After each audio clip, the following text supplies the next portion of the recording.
capaces de seguirlo. El modo, pues, que uno puede tener a veces de ver esto al revés es, primero te conviertes y después soy tu amigo. Primero cambia y después vienes a comer conmigo. Y Jesús es lo contrario, ¿no? Porque somos amigos, te acojo y acepto como eres. Esa expresión, entonces, uno puede preguntarse, ¿de dónde le sale a Jesús, no? O sea, ¿qué significa eso en el contexto de una persona que está también viviendo un proceso propio como es Jesús de Nazaret? Una clave la tenemos ahora en este otro texto del Evangelio de Mateo, ¿no? Seréis hijos de vuestro Padre que está en el cielo, que hace salir su sol sobre malos y buenos y manda la lluvia a justos e injustos. O sea, ser hijo, ser hija de un Dios que es Padre, significa que Dios ama a todos, malos, buenos, justos e injustos, quiere decir a la persona independientemente de su condición moral, económica, la condición que sea no es antepuesta al amor. Entonces, la filiación, el ser hijos, ser hijas, la filiación es la relación que nos expresa en lo que somos más verdaderamente, más auténticamente de cara a Dios. Entonces, ¿cómo Jesús puede amar al pecador, puede amar al enemigo? Porque la experiencia fundamental es que se siente hermano, se siente hermanado del otro, antes que considerarlo malo, bueno, pecador, sano, e injusto, justo. O sea, esta es una relación por eso novedosa, no solamente en el siglo I, sino también en nuestros contextos. O sea, el aprender a anteponer la hermandad, la fraternidad antes de lo que podamos ver y pensar y creer de la otra persona, se hace solo cuando entiendo que las dos personas tenemos al mismo padre común. Ahora, ¿cómo un padre en el siglo I podía amar así? Porque en el siglo I los padres eran autoritarios, era el padre de la familia, se llamaba.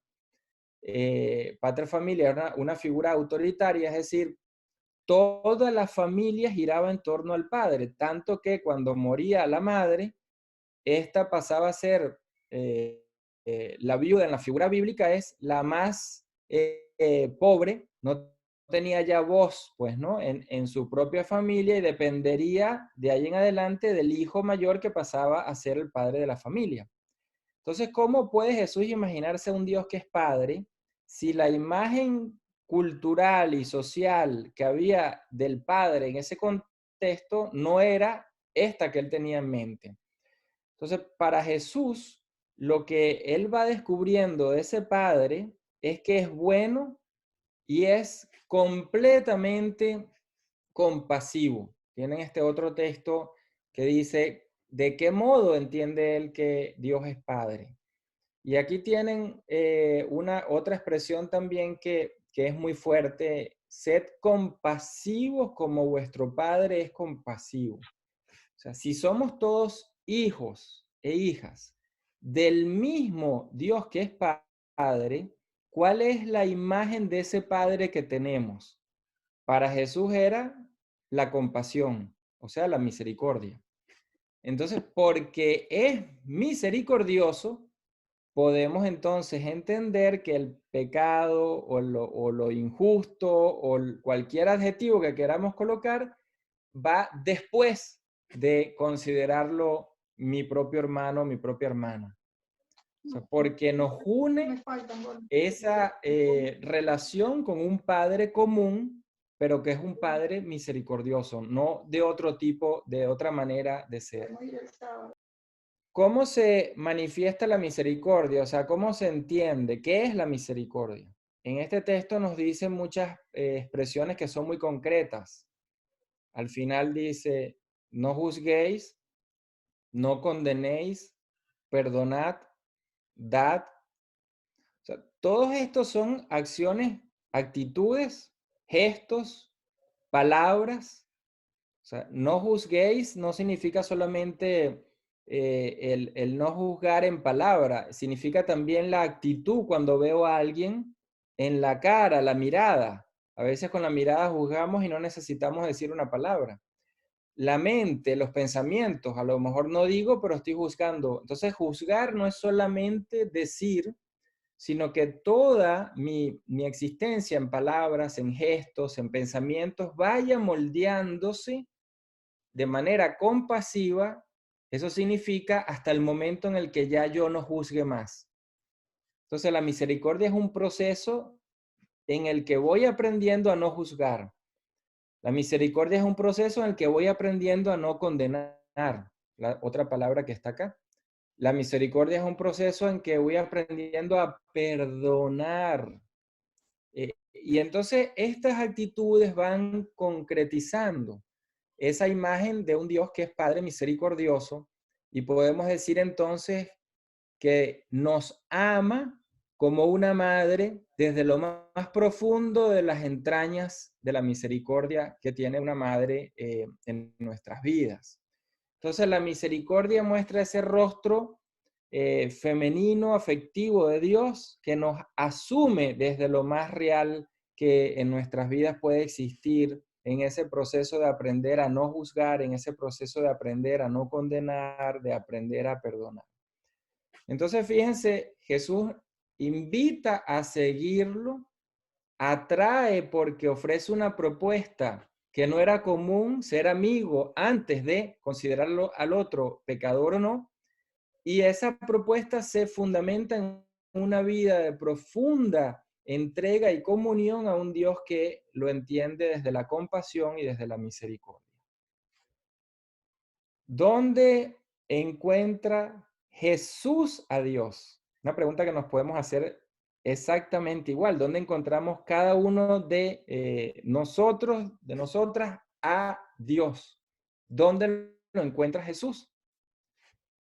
En la primera carta de Juan, que tiene que ver con el texto anterior también, quien dice que ama a Dios a quien no ve y no ama a su hermano a quien sí ve, es un mentiroso y el amor de Dios no está en él. Un texto muy fuerte. O sea, ¿dónde encuentra Jesús a Dios? No lo encuentra en Dios, sino en el hermano. Fíjense lo que significa esta expresión.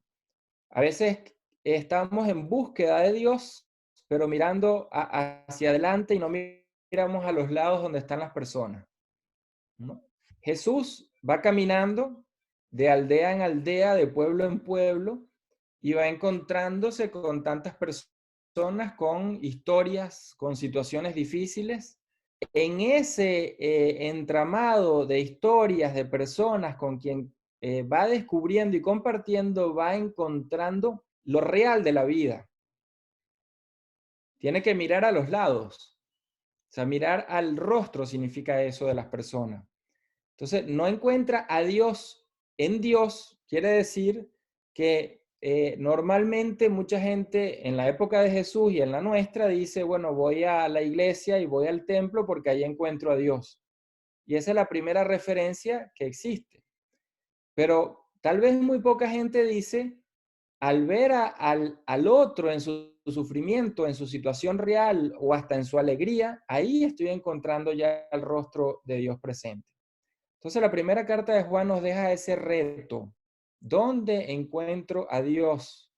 Si no lo veo, amando a mi hermano entonces. No es en la búsqueda de lo que he de ver, sino en el amor, que es una acción concreta, al otro, a la otra, que es el hermano. Santiago en su carta lo dice de otra manera, pero mucho más fuerte, ¿no? Porque lo vincula a la fe, a la fe. Dice, pues si una fe no se traduce en cosas tangibles, no es fe. O sea, porque la fe, y hay un ejemplo pues que nos puede ayudar, la fe no es lanzarse como a veces se nos dice por un barranco, en una montaña, en un precipicio, porque alguien nos va a agarrar allá abajo, ¿no? Si eso fuese así, no es fe, porque yo sé que me van a agarrar allá abajo. Entonces, bueno, ¿para qué voy a tener fe si al final tengo la certeza de que alguien me va a ayudar? La fe es una relación de apuesta. Apuesto porque mi vida la voy humanizando y voy encontrando en la vida del otro la comida, algo tangible. Y dicen, ustedes dicen, nosotros decimos, pues que les vaya bien, abríguense y coman lo que quieran, pero no que su cuerpo necesita de que les sirve. O sea, la fe es una relación de apuesta a que encuentro a Dios confiando en el otro. Pero esa confianza pasa por darme al otro en lo tangible, en lo real, no en lo ideal, no en lo abstracto. Entonces la comunidad pues, de Santiago dice esta expresión, pues, ¿no? La fe por sí sola, si no se demuestra con hechos, es muerta. Por sí sola significa que no existe una fe, sino en la relación de lo concreto con los demás.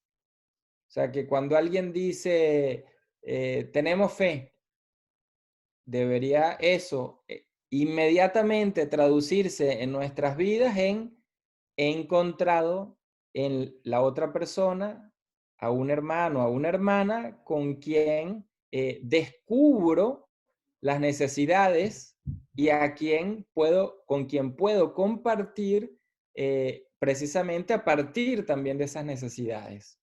Comida, ropa, cosas tangibles. Entonces, la fe, pues, ¿no?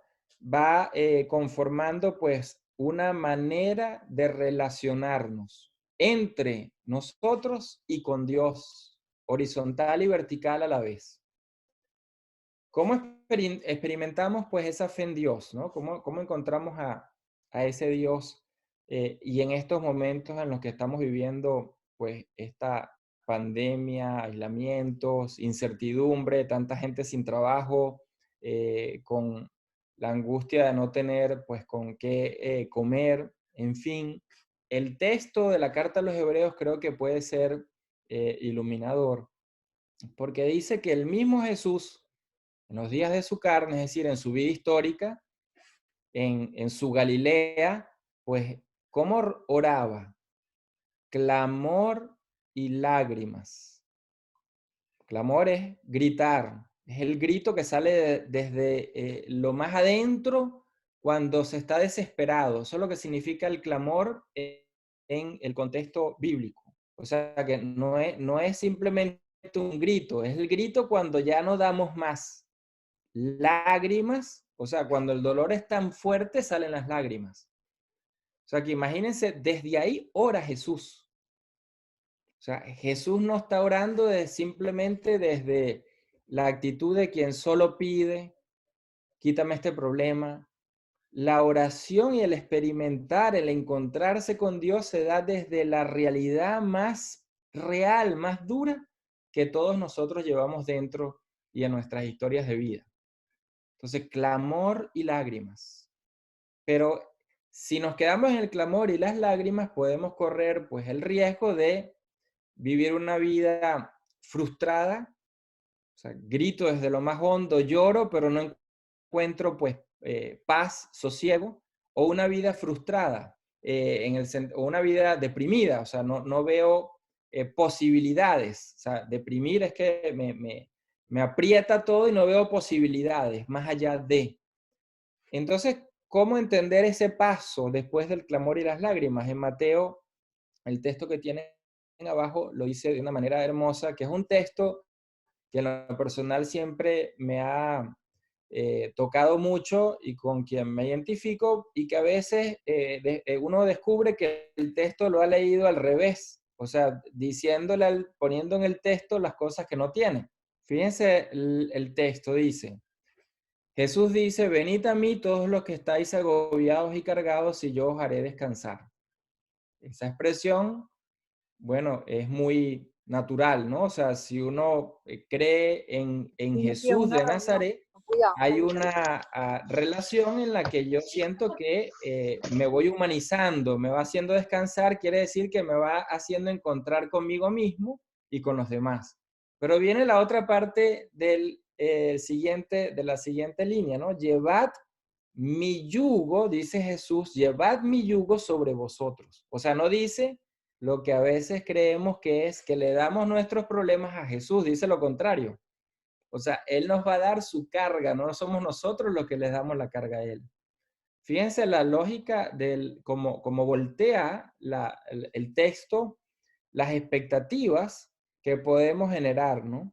Por ejemplo, alguien ora y dice, Señor, toma todo esto que llevo dentro, que no aguanto más, quítame esta carga que ya es insoportable. El texto me está diciendo que Él me va a dar a mí, no yo a Él, eso que no aguanta más. Él, el yugo, la carga, el peso. Ahora, ¿cómo entonces puedo encontrar ahí descanso? Dice lo siguiente, ¿no? Aprended de mí que soy manso y humilde de corazón y hallaréis descanso.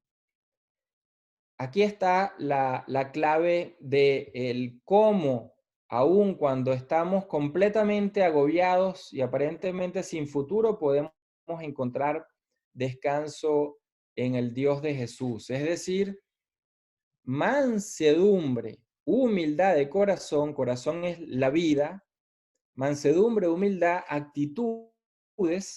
Esto, poniéndolo en su conjunto, me está hablando de una disposición, de un modo de ser, de una actitud, de un estilo de vida. No me está hablando de los problemas, me está hablando el cómo vivo aún teniendo los problemas que tengo.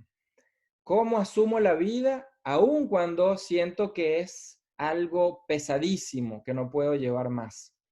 Entonces, no es humildad de quien baja la cabeza y dice a todo, pues amén, que se haga así. No es humildad, no es resignación, no es ofrecimiento del propio dolor. Bueno, te lo entrego, Señor, porque yo me resigno o porque creo que voy a recibir algo si te entrego mi dolor y mi sufrimiento. Me está colocando en un plano mucho más difícil que eso. ¿De qué modo perfilo, cambio mi propio estilo de vida para hacer más llevadera la carga que tengo? ¿Qué actitudes me hacen, qué disposiciones me hacen ser más humano, aun cuando estoy en medio de situaciones de deshumanización? Y hallaréis descanso. ¿Por qué aprender de mí? Bueno, como veíamos en la carta a los hebreos anteriormente, Jesús no es una persona libre de angustias, de problemas, de situaciones sumamente penosas, difíciles de llevar. Lo que lo hace distinto es el modo como las lleva. O sea, a veces uno cree, bueno, es que eso lo pudo Jesús porque es Jesús, el Hijo de Dios, y entonces él sí podía. No, es que el modo humano como él vive me enseña, aprender de mí, dice el texto, me enseña a vivir de ese modo y por tanto aligera mi carga, no me la quita. Aligera significa que la aprendo a llevar sin que me frustre y sin que deprima mi existencia, la comprima, sino que la abra a nuevas posibilidades.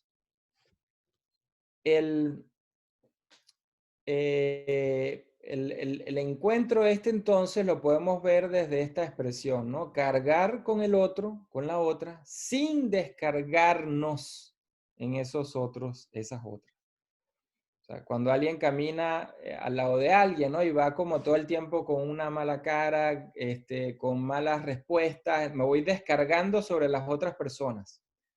Entonces, Jesús, aun cuando su carga, su yugo, su peso es inmenso, y el texto anterior decía que no se lo quita, sino que, o sea, no le doy yo el mío, sino que me lo da él a mí, ¿cómo me puede dar él a mí algo sin que sea descargándose él en mí? Porque entonces sería contradictorio, ¿no?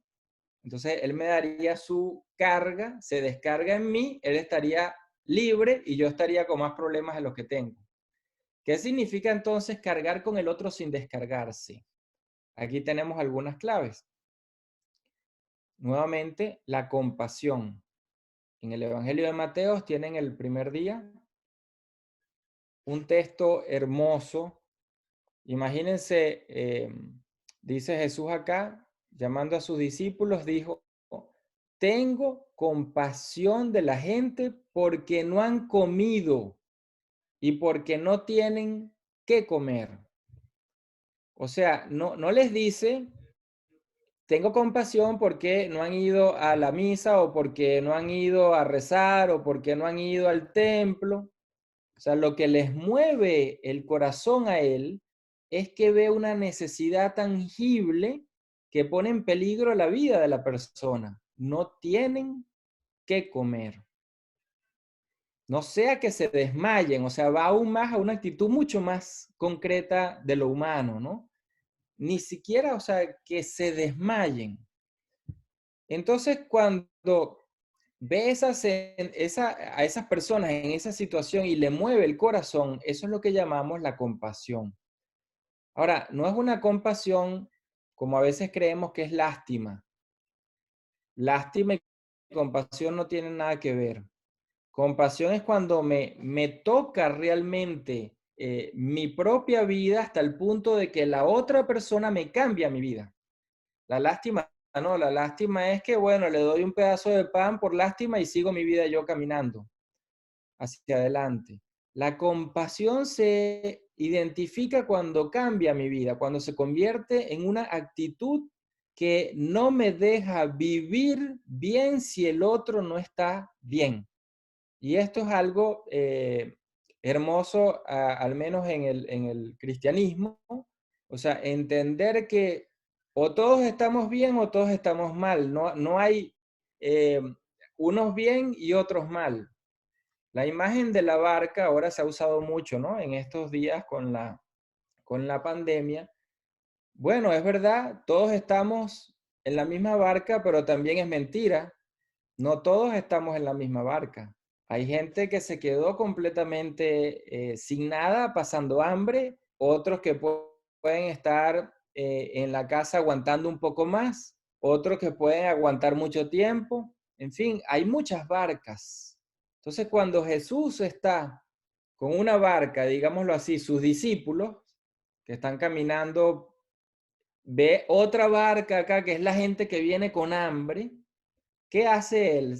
No se va a su barca y se retira, es decir, agarra a los discípulos y les dice, vámonos a comer, viene mucha gente, nos van a quitar la comida y nos vamos ya a alejarnos. Ve cuál de esas barcas es la que está más necesitada y le mueve la compasión. Y entonces, por utilizar pues una metáfora, una imagen, sale de su barca, sale de su burbuja, diríamos, para ir al otro, a la otra, porque es donde encuentra la razón de ser de su propia existencia, de su vida. En aquellos que están, luego dice Mateo, desamparados y dispersos, o sea, esto es una frase muy fuerte, como ovejas sin pastor, porque es que ni siquiera las autoridades religiosas eran capaces de ver y de sufrir y de compadecerse con los más pequeños y excluidos de su sociedad.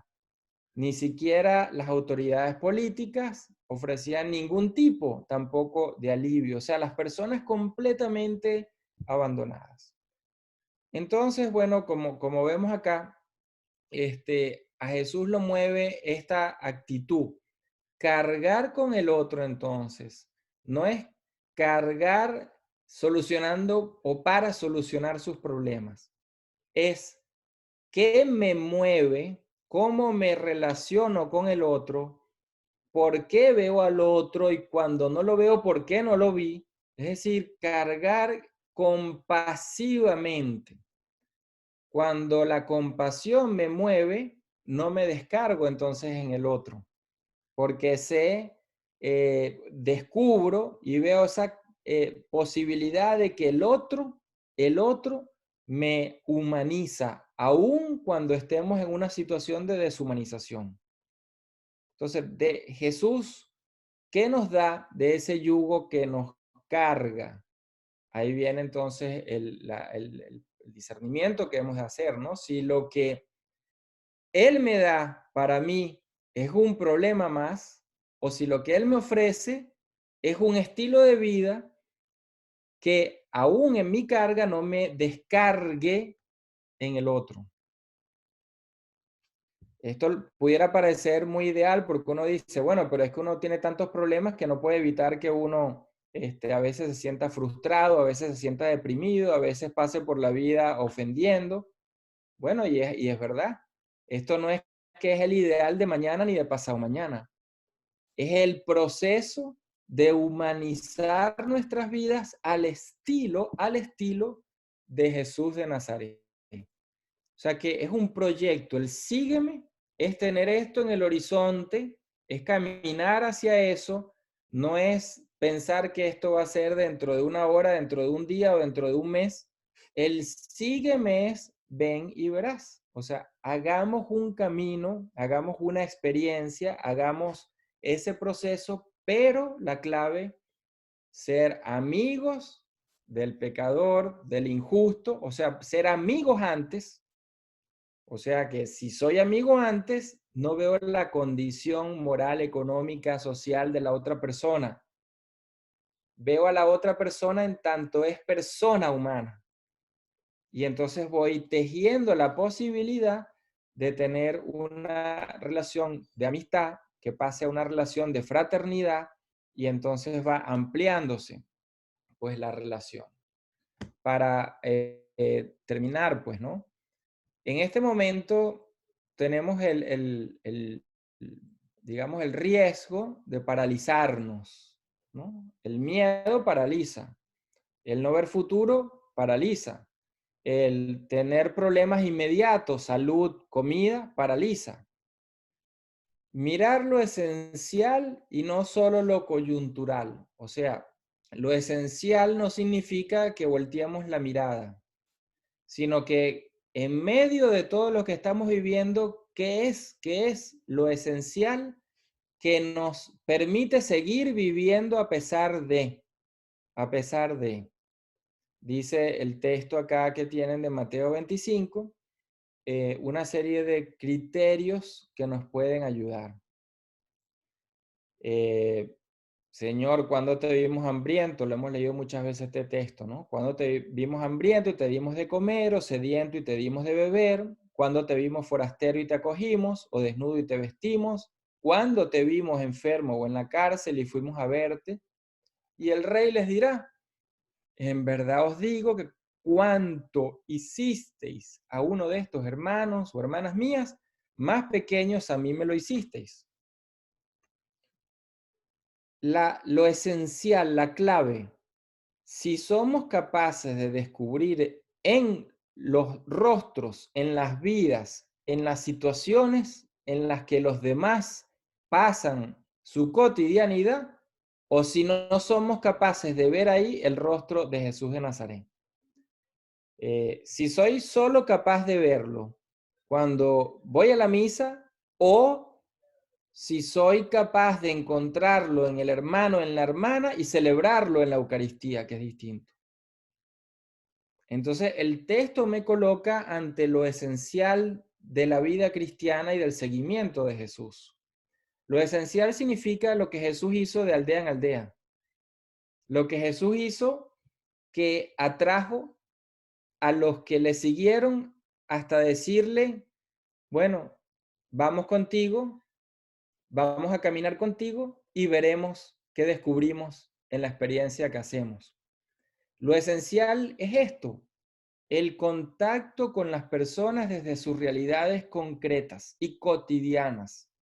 Jesús no ofrece una religión ideal, Jesús no ofrece la solución mágica a los problemas. Ofrece lo que a veces pocas personas ofrecen, es decir, el estar en lo cotidiano, el estar ante las realidades que padecemos, el estar en lo tangible de las necesidades, hambre, comida, estar sedientos, forastero, acogida, es decir, cosas en las que todas las personas pueden experimentar cotidianamente tanto una frustración, una depresión, o pueden encontrar posibilidades para una vida mejor. Y entonces lo esencial en la vida cristiana lo repite ahí como leíamos y al final otra vez. En lo que dejasteis de hacer con estos, también lo dejaste de hacer conmigo. O sea, nuevamente, el encontrar a Jesús en el otro y en la otra persona, o solo encontrarlo donde yo puedo creer que está en el templo, pero no en la vida cotidiana. Entonces, el seguimiento de Jesús tiene pues esta doble dimensión hoy en día tan importante, pues en medio de esta pandemia. Nos permite o nos ayuda a tener un horizonte en los lugares donde estamos, encerrados, etcétera, pero nos invita a no olvidar a ver afuera, porque la realidad del mundo no se paró. O sea, el hambre sigue, las guerras siguen, la migración sigue, todos los problemas que teníamos siguen y ahora serán peores. Entonces, el seguimiento de Jesús no es para sentirnos bien en nuestras casas, es cómo aprovecho este momento para recrear mi seguimiento de Jesús y descubrir lo esencial. Que mi reencuentro otra vez, después de esta pandemia, con los demás, con las demás, sea un reencuentro desde Jesús, pero el Jesús que sepa a evangelio, no el Jesús que sepa a las paredes del templo, el Jesús que sepa a evangelio. En este sentido, pues creo que pues a pesar del aislamiento, el seguimiento de Jesús nos brinda una visión distinta, no solucionadora de problemas, pero sí con apertura a una posibilidad que dependerá de cada uno de nosotros de encontrarla, ven y sígueme, de experimentarla, ven y sígueme, de discernirla, ven y sígueme. O sea, no me está dando una oferta, me está diciendo, ven y sígueme. Gracias. No sé si ahora, ¿cómo seguimos? Bueno, primero agradecerte, pero creo que todavía no terminamos. Si no, te quería preguntar, porque Marco va a compartir ahora también algo. Bueno, yo creo que tu parte, ese ven y sígueme y toda esa iluminación que nos regalaste, por ahí van a haber algunas preguntas. Estoy seguro que algunos de nosotros tenemos algunas preguntas. Entonces te pregunto a ti si escuchamos a Marco y luego al final Sí, vamos con las sí. preguntas, o si vamos con las preguntas ahora de este momento y luego cerramos con las preguntas de Marco, como sea mejor para ti y también se ajuste mejor a tu tiempo. No, yo estoy disponible como ustedes quieran, no hay problema. Vamos a escuchar a Marcos y después hacemos el conjunto. Chévere, buenísimo. Entonces, ahí vayan anotando las preguntas, vayan guardando por ahí las dudas que tengan. Y nada, Marco, te escuchamos ahora a ti. Gracias, Bueno, Rafa. Hacemos familia. todas las preguntas a Marco, así que vayan anotando. Se las hacen todas a él mejor. Ah, para Rafa, que yo hay algunas cosas que no puedo decir. Solidaridad venezolana. Las más difíciles se las hacemos a Marco. Tranquilo, Rafael. Bueno, familia, gracias, Rafa, gracias por lo que has comentado. Antes de compartir mi pantalla, un poco para encuadrar la reflexión y un poco complementar lo que Rafa bailado en este momento, yo lo que quiero ahora es hacer una reflexión con ustedes en torno al volver a Galilea. Me parece a mí que Rafa lo que nos ha mostrado es un poco la acción histórica de Jesús, cómo vive Jesús, cómo actúa Jesús, cómo reflexiona Jesús, cómo vive su vida espiritual. Y ahora quiero enfocarme entonces en la vivencia de los discípulos y lo que hay detrás de esa hermosa expresión de volver a Galilea.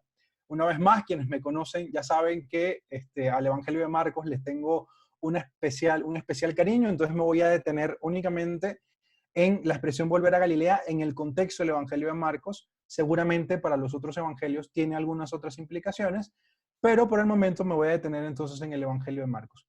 ¿Por qué hablar en este tiempo, a propósito del título de este encuentro, de volver al Jesús de Galilea? Bueno, porque primero estamos en Pascua, y eso no se nos puede olvidar. Celebramos 7 semanas de Pascua antes de Pentecostés, Y resulta ser que todos los relatos de Pascua se van entretejiendo con esa expresión, ¿no? Vuelvan a Galilea, díganle a mis discípulos que yo los espero en Galilea. Dice Marcos, dice Mateo y evidentemente también en Lucas y en Juan, aunque Juan tiene una connotación distinta porque piensa en Jerusalén. Pero en el fondo hay un movimiento detrás, ¿no? Hay que regresar y dejar de huir de lo que estamos viviendo y enfrentando. Entonces voy a detenerme en Marcos para pensar en, bueno, en este tiempo de Pascua, ¿qué significa volver a Galilea? En este tiempo de pandemia, ¿qué significa volver a Galilea? Y bueno, de ahí hilar un poco la reflexión y bueno, así terminar para que me bombardeen a mí con las preguntas que Rafa no va a querer responder. Así que nada, les comparto la pantalla. A ver, perfecto. Alguien que, como ya no los puedo ver, alguien que abra el micrófono y me diga, sí, todo perfecto, ¿se puede ver bien? Perfectísimo. Buenísimo. Volver a Galilea entonces, familia. Quiero compartir con ustedes en torno a estas 3 preguntas fundamentales. Voy a hacer 3 pasos con ustedes. ¿Qué significa volver a Galilea dentro del Evangelio de Marcos? ¿Qué implica para los discípulos volver a Galilea? Y tercero, ¿qué implica para la iglesia volver a Galilea? Esos 3 pasos quiero dar. A propósito también de comprender esta última pregunta, no solo la iglesia como la estructura, sino y sobre todo como la comunidad. Entonces, estas 3 primeras preguntas. ¿Qué significa volver a Galilea? ¿Qué implica para los discípulos volver a Galilea? Y tercero, ¿qué implica para la iglesia volver a Galilea? ¿Listo? Ahí se les dejo un segundo para que quienes quieran anotar.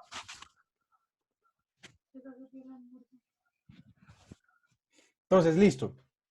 Entremos entonces en la primera pregunta, ¿no? ¿Qué significa volver a Galilea desde el Evangelio de Marcos? Fíjense ustedes la expresión completa de Marcos capítulo 16, versículo 7. Este joven que se les presenta a las mujeres le dice, él irá, hablando de Jesús, él irá delante de ustedes a Galilea y allí lo verán tal como les dijo. Esta es la expresión completa del Evangelio de Marcos capítulo 16, versículo 7. Él irá delante de ustedes a Galilea y allí lo verán. Para hilar un poco la experiencia de Pascua con el ver, ¿no? Con el ver a Jesús en Galilea. Entonces, adentrémonos a preguntarnos un poco, ¿no? 3 ideas claves me parecen a mí que resultan de pensar qué significa volver a Galilea desde el Evangelio de Marcos. Traigo 3 comentarios sencillos de 3 autores que nos pueden ayudar a comprender un poco qué significa volver a Galilea desde el Evangelio de Marcos. La primera idea es que es muy curioso que el texto de Marcos se encuentran las mujeres con este joven al lado del sepulcro y el texto finaliza diciendo que las mujeres se llenaron de un gran temor y ese gran temor les impidió ir a anunciarles a los discípulos el mensaje que el joven les había dado. Bueno, el joven nunca les dice, vayan y digan qué es lo que han visto, sino vayan y díganle a los discípulos que el resucitado se les va a adelantar en Galilea. Y creo que es una cosa muy importante de estos días que hay que resaltar. Fíjense ustedes que los personajes de Pascua son muy distintos. Para poner otro ejemplo, el Evangelio de Juan tiene a María Magdala, luego tiene al grupo de los 11 y luego tiene a Tomás.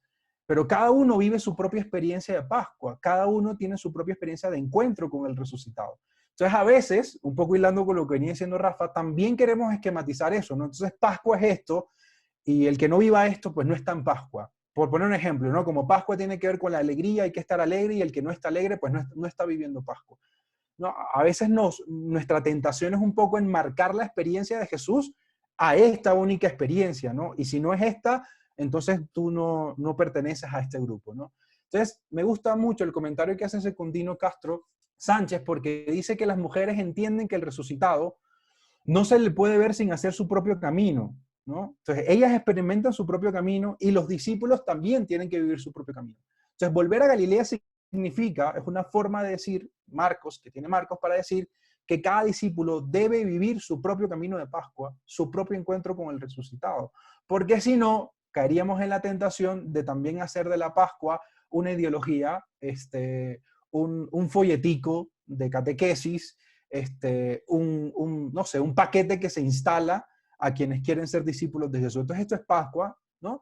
Y no, en la experiencia de Marcos y en complementariedad con los otros evangelios, ¿qué te digo? Cada uno vive su propia experiencia de Pascua y cada uno experimenta el resucitado de una manera distinta. Entonces, para decir que el resucitado que viene a nuestra vida, que se encuentra con nosotros, que nos abraza, que nos llama, que nos anima, va a vivir con cada uno una experiencia personal. A propósito de decir que el seguimiento de Jesús también es personal. Esto no es una cosa de masas, que se nos volvió una cosa de masas, de, bueno, todos con el mismo uniforme, todos con la misma manera. No, y cada uno debe vivir su propio encuentro y su propia experiencia del resucitado. Aquí hago un paréntesis, conversaba con Rafa hace un tiempo y también llamamos la atención por lo que nos han dicho a nosotros como católicos, ¿no? Hay una expresión por ahí muy común de, es que los católicos creemos lo mismo. Todos, tú te vas a China, tú te vas a Japón, tú te vas a Venezuela, te vas allá a España y todos creemos lo mismo y todos celebramos la fe de la misma manera. Y eso termina siendo realmente una afirmación bastante errónea, porque ser católico no significa que todos pensemos igual y que todos tengamos la misma posición. Significa que todos seguimos a Jesús. En lo esencial, todos seguimos a Jesús. Y me baso en esto pensando en el Papa Francisco, que ha dicho un montón de veces que quien sueña con una iglesia monolítica, con una doctrina monolítica, con una teología monolítica, pues está muy complicado porque el Espíritu Santo fluye donde quiera, mueve donde quiera y eso permite que haya una complementariedad de posiciones, ¿no? Y a Dios gracias damos por eso, porque tenemos a los carmelitas, a propósito de Fray Quique, tenemos a los jesuitas, bueno, tenemos diferentes espiritualidades, formas de acercarse a Jesús y eso permite que en la iglesia haya esa multifacetidad, muchísimas caras y de esa misma manera nos podemos conectar con Jesús y con el discipulado de Jesús desde diferentes áreas. Entonces, esto para decir que la experiencia del resucitado según Marcos tiene que ver con lo mismo. Cada discípulo vive su propia experiencia. Entonces, volver a Galilea, para poner un ejemplo, para Pedro va a significar volver a ser pescador, pero de pronto para Leví va a significar dejar de ser cobrador de impuestos y buscar otra cosa que hacer, ¿no? Bueno, ese volver a Galilea para cada discípulo va a significar volver a una cotidianidad muy distinta. No todos venían del mismo entorno, no todos creían de la misma manera, en fin. Entonces, primera idea esto, ¿no? ¿Qué significa volver a Galilea? Que cada uno de los discípulos, según Marcos, vive su propia experiencia del resucitado y su propia experiencia pascual. La segunda idea es de un autor que queremos muchísimo, Rafa lo conoce, ha sido un mentor para muchos y para mí sigue siendo uno de los mejores autores hoy por hoy de la teología. José Antonio Pagola va a explicar que Galilea es el escenario principal de la actuación de Jesús, a propósito de todo lo que ha dicho Rafa en la primera parte, ¿no? Galilea es el lugar donde sus discípulos lo han visto curar, lo han visto perdonar, lo han visto liberar, lo han visto acoger, perdonar, etc. Entonces, cuando el joven le dice a los discípulos, a estas mujeres, que vayan a anunciarle a los demás que lo van a ver en Galilea, de una vez eso genera una sensación de algo que conocen, ¿sí? Galilea es el lugar donde lo han visto hacer todo lo que han hecho. Entonces, Pascua tendría que ver, según Marcos, con recordar las palabras de Jesús, porque ya no está físicamente. Entonces, recordar las palabras de Jesús y actualizar sus signos porque no está presente. Por poner un ejemplo, cuando a Jesús se le hace la misión bastante grande y ya que casi que la gente le exige que vaya a un montón de lugares y él no se da abasto para la misión del anuncio del reino, justo en ese contexto Jesús hace la conformación del grupo de los 12 y el envío del grupo de los 12. Es decir, cuando Jesús siente que ya él no puede hacer más por la gente, hace un grupo de discípulos y a estos discípulos los envía en su nombre con la misma fuerza y con la misma capacidad que él tiene para perdonar, para curar, para liberar. Entonces, volver a Galilea para estos discípulos, y también hay que pensarlo para nosotros, tendrá que ver con recordar las palabras de Jesús y actualizar sus signos. Entonces, fíjense qué hermoso es para estos discípulos cuando vuelven a encontrarse con esa cotidianidad donde vivieron con Jesús, esos mismos espacios, la misma gente que ha estado por ahí, los que de pronto huyeron y ahora han vuelto, los que todavía les sigue doliendo la muerte de Jesús, a los que no le importa la muerte de Jesús, todo eso está ahí. Y allí viven, una vez más, la posibilidad de ese envío de Jesús, de perdonar, de curar, de liberar.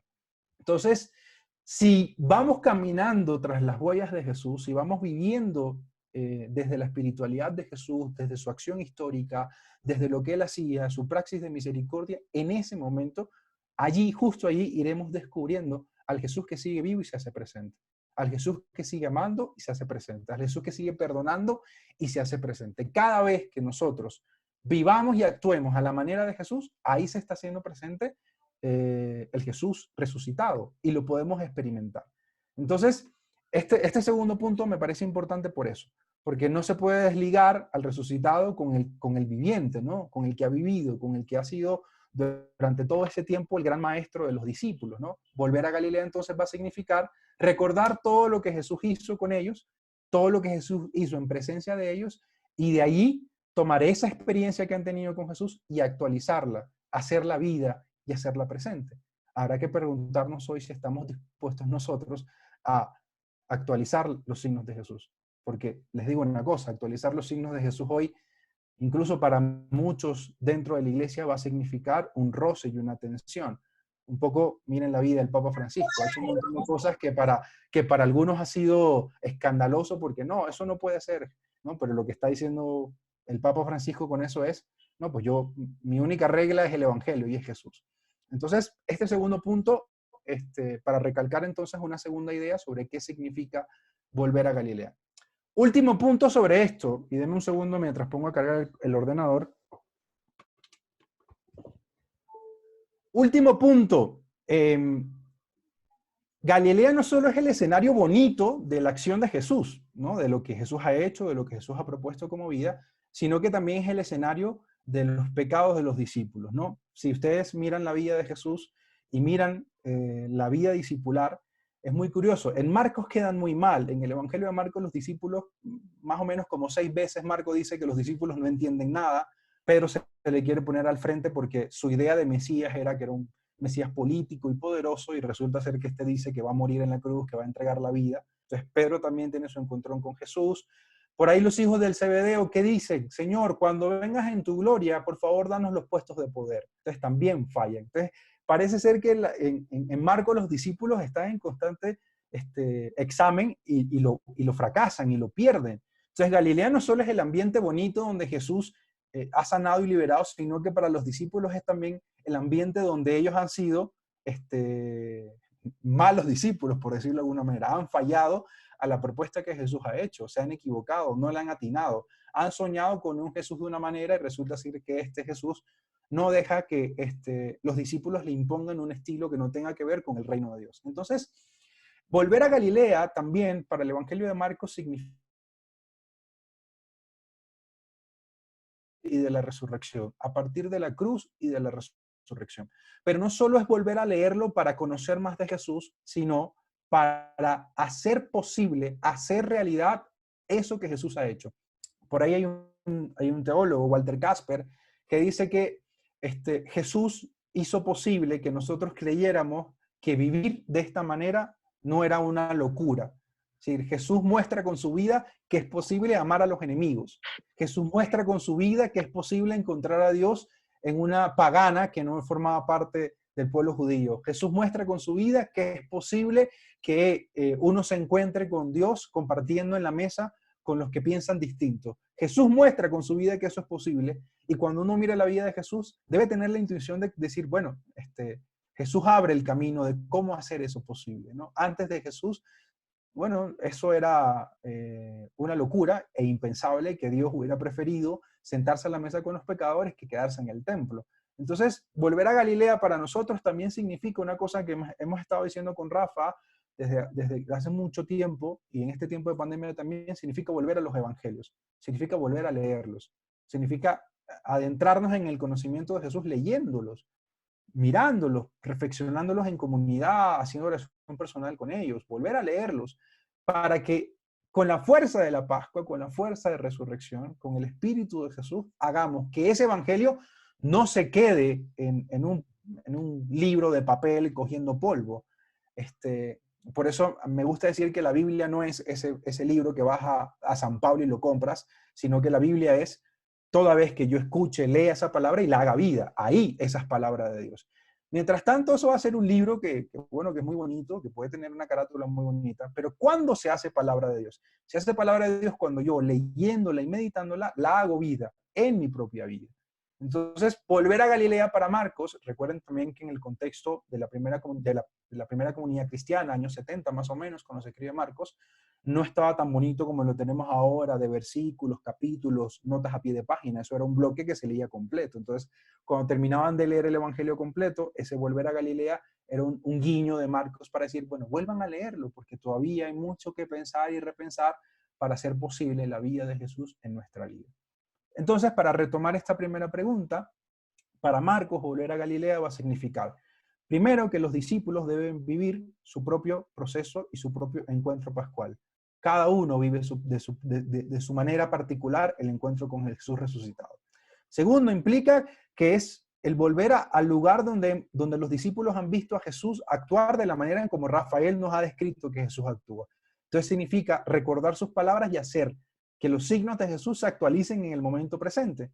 Y tercero, significa volver a leer el texto teniendo en cuenta que la cruz no es el punto final de Jesús, sino que es la vida, es la resurrección. Y por tanto, yo al volverlo a leer digo, es posible vivir de esa manera. Por eso me gusta decir que resurrección tiene que ver con que el Padre, al mirar la vida de Jesús y al resucitarlo, nos está diciendo a nosotros que esa es la manera en la que Él sueña que nosotros vivamos. Entonces, si uno se pregunta, ¿cómo Dios quiere que yo viva? ¿Cuál es la voluntad de Dios para mi vida? ¿Qué es lo que yo intuyo que Dios quiere de mí? Mira a Jesús, ¿no? Su resurrección es la manera, es el poema más hermoso que Dios nos escribe para decir, hey, así es como quiero que vivan. Y por eso este no ha muerto, y por eso su vida permanece y sigue adelante en la medida en la que nosotros tomemos las acciones de Jesús y las actualicemos a nuestra vida. Hago un paréntesis aquí para terminar.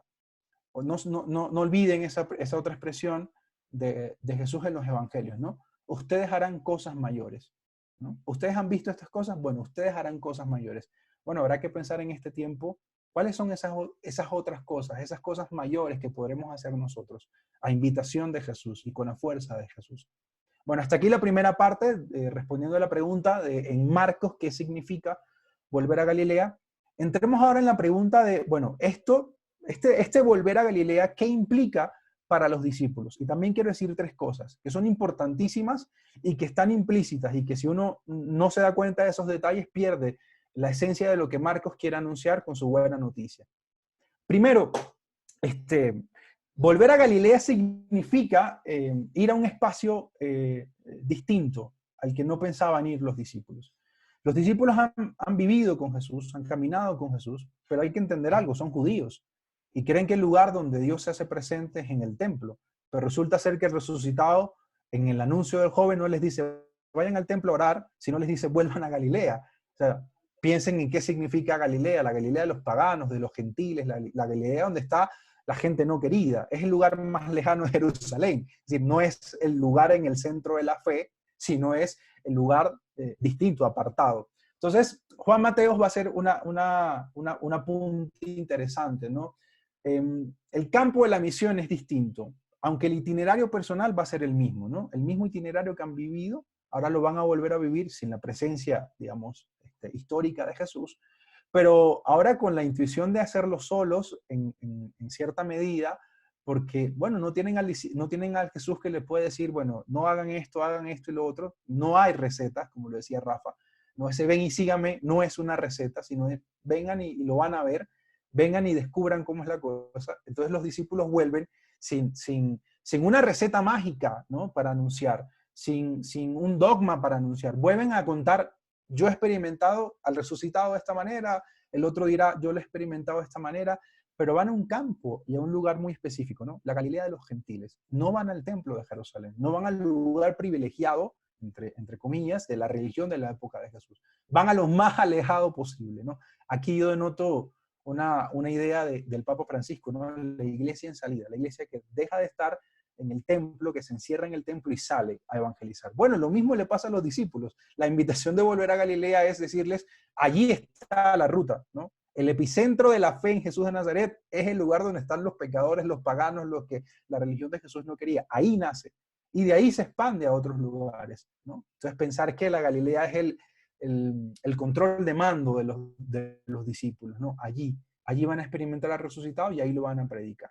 Entonces lo primero es que para los discípulos implica ir a un espacio que para ellos no era tan común, a un espacio en el que se les va a dificultar a no tener a la imagen de Jesús que les respalde o que les soporte, ¿no? Incluso recuerdan que en algún momento los discípulos le dicen a Jesús, oye, mira, hemos visto a alguien que está haciendo lo mismo que nosotros, pero se lo hemos prohibido porque no es de los nuestros. Y Jesús le dice, oye, mira, el que no está contra de mí está conmigo. Entonces, pensar en que ellos van a tener que compartir la misión también con un montón de gente que ellos tal vez no sentían que formaban parte de su grupo, ¿no?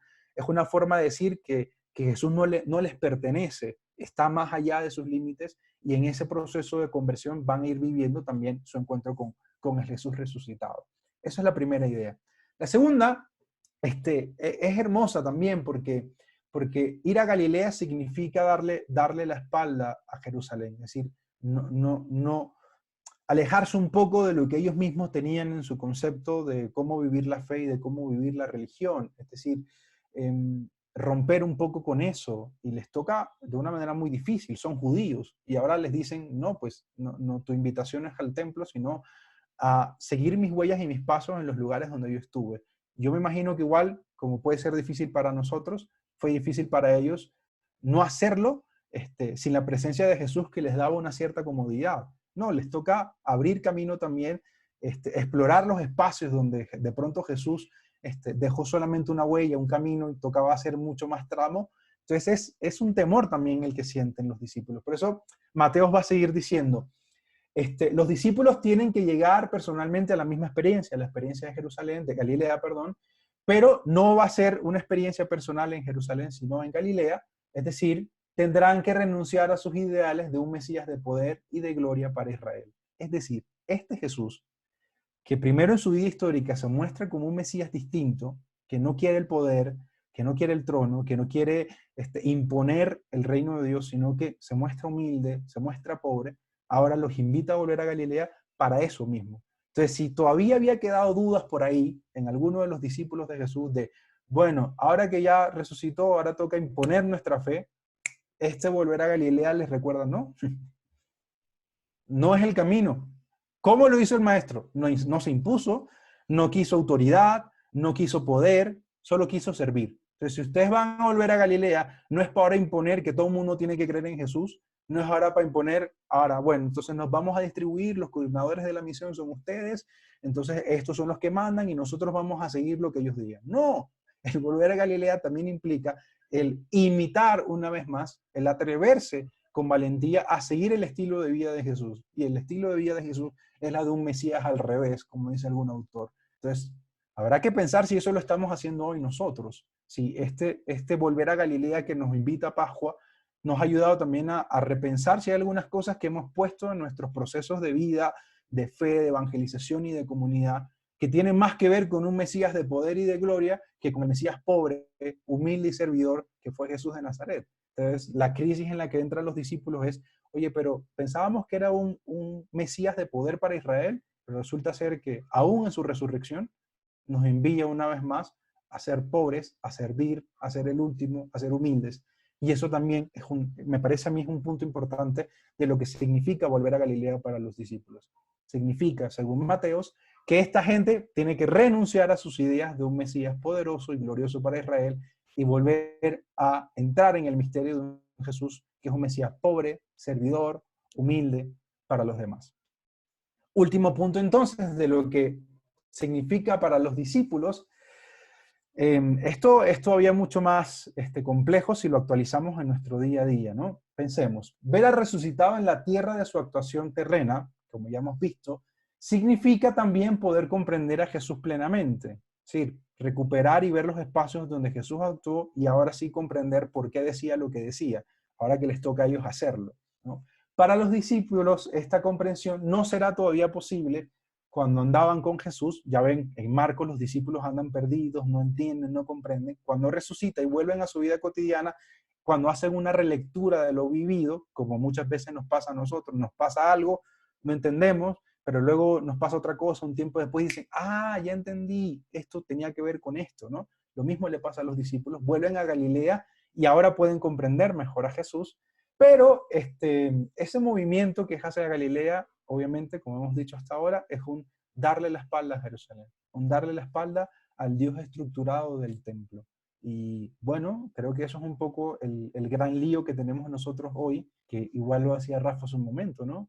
Volver a Galilea, es decir, volver a la vida cotidiana dándole la espalda a Jerusalén, dándole la espalda a las ideas de un Dios encerrado en el templo, ¿qué implicaciones tendrá para nosotros hoy? Yo no traigo respuestas ni recetas, pero por ahí hay algunas cosas que habría que repensarse si se toma en cuenta que ir a Galilea es darle la espalda a Jerusalén, ¿no? ¿A dónde tendríamos que ir nosotros y a qué cosas tendríamos que darle la espalda? No porque nos dé la gana, ni porque aquí sea la mejor manera y este es el único método, sino y sobre todo para ser más fiel a Jesús, que es la pregunta esencial del ser discípulos de Jesús. El ir a Galilea es ser fiel a Jesús, y el ir a Galilea para ser fiel a Jesús implica darle la espalda al templo, darle la espalda a Jerusalén, darle la espalda hasta lo que en ese momento se creía que era la fe, se creía que era el Dios y se creía que era la forma de vivir, ¿no? Entonces, es decir, eso estuvo buenísimo, pero ahora empieza un nuevo momento. Hay que repensar todo eso, hay que volver a empezar a decir que Dios es distinto, que el mensaje de Jesús es distinto y que lo que Dios quiere para nosotros es distinto. Entonces, entran en una crisis los discípulos y creo que nosotros también, al pensar que volver a Galilea es darle la espalda a muchas de las cosas que nosotros hasta este momento presente dábamos por supuestas, ¿no? Hay que creer así, hay que pensar así, hay que hacer esto así, y resulta ser que hoy no tenemos Eucaristía, porque no podemos, que hoy no tenemos confesión, porque no podemos, que hoy no tenemos un montón de cosas que antes teníamos, que hace un par de meses teníamos. Bueno, hay que repensar, este tiempo de pandemia ojalá nos implique un poquito de valentía y de atrevernos un poquito, ir un poquito más allá de lo que nosotros creemos la frontera, ir un poquito más allá de la frontera para decir, oye, hay otra forma, porque es lo que viven los discípulos. Vuelvan a Galilea y tienen la certeza de que hay otra forma de vivir la fe que ya no está únicamente circunscrita al templo. No es templocéntrica. Ahora tiene que ver con el servicio a los demás, con la sanación a los demás, con sentarse a la mesa con los demás, ¿no? Ahí se configura la experiencia de estos discípulos y eso es lo que ocasiona para ellos, me parece a mí, una crisis implícita. Retomo entonces para terminar esta pregunta. 3 cosas. Volver a Galilea para los discípulos significa la crisis de decir, Mesías poderoso, glorioso que nosotros queríamos, no es tal. Es un Mesías pobre y servidor de los demás. Y por eso no nos envía al templo de Jerusalén, el lugar donde se suponía que estaba Dios, sino que nos envía donde la gente pobre, a la gente de Galilea. Allí nos envía Jesús. Segundo, ese Galilea, pensar lo que es lo más lejos del templo, y allí entonces los discípulos dicen, bueno, nos toca un poco abrir y volver a repensar nuestro ser con relación a Dios, con relación a los demás, a partir de lo que Jesús nos ha enseñado, ¿no? Significa repensar y volver a empezar todo de nuevo, con una nueva mirada, por supuesto, con un nuevo pensar, por supuesto. Seguramente los discípulos ya no van a volver a reclamarle a alguien que no forme parte de ellos, que esté haciendo cosas en nombre de Jesús. Tienen otro pensar. No son los mismos los que vuelven a Galilea, los que han salido, ¿no? Hay todo un camino y un proceso. Vuelven siendo distintos. Me imagino a los amigos de Pedro diciéndole, oye, ¿cuánto has cambiado? Tú no eras así. Algo te pasó, ¿no? Y Pedro diciendo, pues bueno, tiene que ver con que seguí a Jesús, aprendí algo de él y ahora vuelvo a la vida cotidiana de otra manera. Y tercero tiene que ver con darle la espalda a Jerusalén, darle la espalda al templo, darle la espalda a lo que ellos creían hasta ese momento era la verdad absoluta de Dios, la única forma de relacionarse con Dios, para ahora adentrarse en una nueva manera, la manera de Jesús. Y se convencen tanto de que esta es la manera, que ahí es donde inicia lo que nosotros conocemos como la predicación itinerante, ¿no? Se convence tanto, esta gente se convence tanto de que esta es la manera plena de vivir a Dios, de vivir con los hermanos, que lo anuncian. ¿Y por dónde empiezan? El epicentro, Galilea. Para terminar, pensemos entonces qué significa ese volver a Galilea para la iglesia, que es lo más complejo en estos días, y también para nuestra comunidad, para esta comunidad. Traigo 2 frases del Papa Francisco que me parecen pueden iluminar un poco esta reflexión y lo que va a significar para la iglesia volver a Galilea. Digo algo breve, volver a Galilea tiene que ver con volver a Jesús. Tiene que volver con volver a la acción histórica de Jesús, a la memoria de lo vivido, recuperar esa memoria. Como decía al principio, Pascua tiene que ver con recordar las palabras de Jesús y actualizar sus signos. Bueno, habrá que pensar si la iglesia lo está haciendo. Y creo que esa es la autocrítica que hace el Papa Francisco desde que inicia su pontificado. Les traigo esta primera expresión del Papa que me parece muy fuerte. ¿Cuál es la iglesia que sueña Francisco? Y dice lo siguiente: no quiero una iglesia preocupada por ser el centro. Ah, joder. Es que la iglesia lleva tiempo diciendo que ella es el centro y no Jesús. Es que la iglesia lleva tiempo diciendo que ella es el centro y no el evangelio. Es que la iglesia lleva diciendo mucho tiempo que lo importante y lo central, lo neurálgico de la iglesia es el catecismo, es los dogmas, es esto estructurado que ya está y más nada. Entonces ser católico es hacer y ser esto. Y el discipulado de Jesús por allá, bueno, al final, eso después lo pensamos, ¿no? Lo primero es que te sepas el credo, ¿no? Entonces me acuerdo muchísimo que mi experiencia de catequesis, cuando iba a hacer mi primera comunión, mi examen final fue saberme el credo. De Jesús, cero, ¿no? Lo importante era si te sabías el credo. Y entonces si te sabes el credo, perfecto, bienvenido, eres parte de nosotros, eres católico. Entonces Jesús, el Papa dice: sueño con una iglesia que no se preocupe por ser el centro y que termine clausurada en una maraña de obsesiones y procedimientos. Esto no es palabra de Marco Salas ni palabra de Rafael Luciani, o palabra de Papa Francisco, ¿no? Y esta es una entrevista, esta es una expresión que deja él en Evangelii Gaudium, ¿no? La primera exhortación que escribe, tira esta bomba así sin anestesia, sin que nadie se lo esperaba, y dice: no quiero una iglesia preocupada por ser el centro y que termine clausurada en una maraña de obsesiones. Volver al Evangelio, volver a Galilea, volver a Jesús. Que Jesús sea el centro de la iglesia. Si algo debe inquietarnos sanamente y preocupar nuestra conciencia, es que tantos hermanos nuestros vivan sin la fuerza, la luz y el consuelo de la amistad con Jesucristo. Hablando a propósito de lo que Rafa decía sobre amigo de pecadores, ¿no? No es el maestro de los pecadores, no es el salvador de los pecadores, es el amigo de los pecadores. Y el Papa Francisco dice: me preocupa que en la iglesia hay un montón de gente que está aquí, pero que ni vive con la fuerza de Jesús, ni vive con la luz de Jesús, ni tampoco vive con la amistad de Jesús. Entonces su fe católica tiene más que ver con otra cosa que con una relación viva, constante y real con Jesús y con el Jesús de los evangelios. Va a seguir diciendo: más que el temor a equivocarnos, espero que nos mueva el temor a encerrarnos en las estructuras que nos dan una falsa contención, en las normas que nos vuelven jueces implacables, en las costumbres donde nos sentimos tranquilos, mientras afuera hay una multitud hambrienta y Jesús nos repite sin cansarse: denles ustedes de comer. Fíjense ustedes esto, ¿no? Repito porque es muy fuerte.